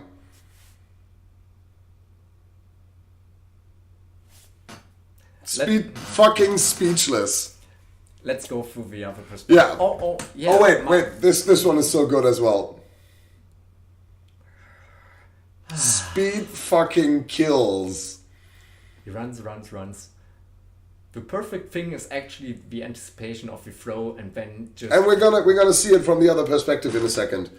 But this is a great gesture from Mark right now.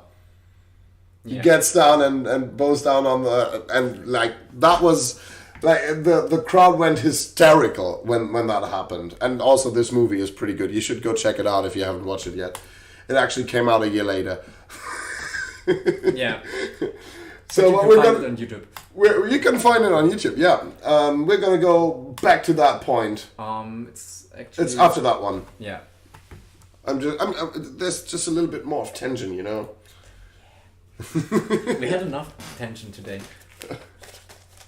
Here we go. Welcome to a moment in history. No. It's actually, I guess. Is it the 4-4? It's before 3.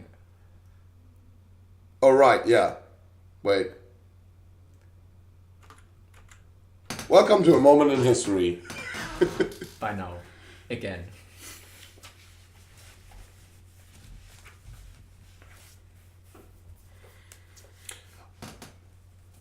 And this is actually another thing I've just realized. This is the first time that they actually had Julio and Lobo stacked and choosing positions at the very last point, which probably threw Setanta off.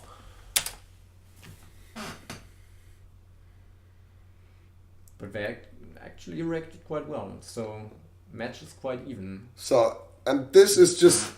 I wanna go back and point this one out. Damian has the skull over here. He's gonna throw. Mike is back there, and he knows that there is going to be a throw happening at some point because there's pressure coming on the runner. Jonas has just gone down, the chain player over here. And so your natural reaction, like my natural reaction would just be stay wherever I am and watch wherever that skull goes and then react. What he does is just out of this world for most Jugger players, I would say. He anticipates where the throw is going to go. Now this is something like, okay, you could argue it's either left or right or exactly where I am. So it's not that hard to guess it right. But to actually pinpoint the location where that fucking skull is gonna land and then pick it up in stride without slowing down, that is something else. He actually has the advantage that the skull is actually bouncing back right towards him. He got a bit lucky there, no doubt about that. But if you're that good, you're gonna make luck. Nah, damn. Click the wrong button again. So here's the throw. And if you look at it closely, you're gonna notice that he starts moving before the throw actually goes down. And he's got a pumper chasing him. Now, you could argue that Dave Edwards did actually get a little bit pulled outwards, and therefore was not in an ideal position. But damn, that was great. Damn, that was good. And that was so good, I'm gonna need a cigarette. Oh, man. And I think at this point, we could talk about this game for hours on end, and we should at another point. But for now, I think with 2.5 hours on the clock, we should call it quits. Yeah, we should actually go watch the rest of the game. It's super awesome. It's amazing. It's very entertaining. If you haven't watched this one yet, go back and watch it. Go ahead and watch it. If you have watched it yet, go back and watch it. And if you haven't watched this particular perspective yet, which does show a little bit more because it doesn't have to swerve around and such, because all of the game is constantly in front of the camera, then go ahead and watch this one. It's on Setanta. It's on Setanta's YouTube channel if you've got that in subscription. And the other video we were looking at, if you haven't seen that one before, this is on the Pomfrit's YouTube channel from Mark, who's doing a lot of great video work for the Jugger community. So you can go ahead and subscribe to that one as well. He deserves like way more than 652 subscriptions. And Setanta also deserves more than 317 subscriptions. So go ahead and do your job, internet. Yeah. And I want to say thank you for every one of you joining us here for the first episode of Quick Fight. Sebi, thank you for being here. Thanks for inviting me. He's going to be back. He's going to be back, no doubt, because I didn't let him talk half of the time today. So I'm gonna have to make up for that. And it's been wonderful. My name is Joni. This has been Sebi. This has been Quick Fight. Thank you all for watching. Tune in next time when we actually pick up the pace and do something completely different.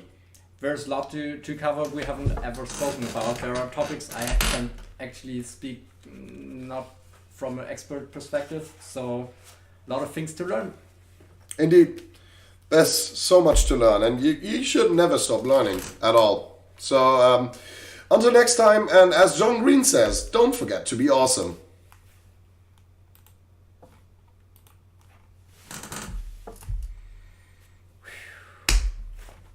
Die Zeit vergeht ultra schnell. Also. Ja.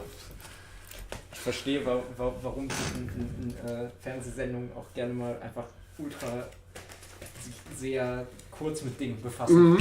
Insbesondere wenn es um so technisch-taktischen Scheiß geht.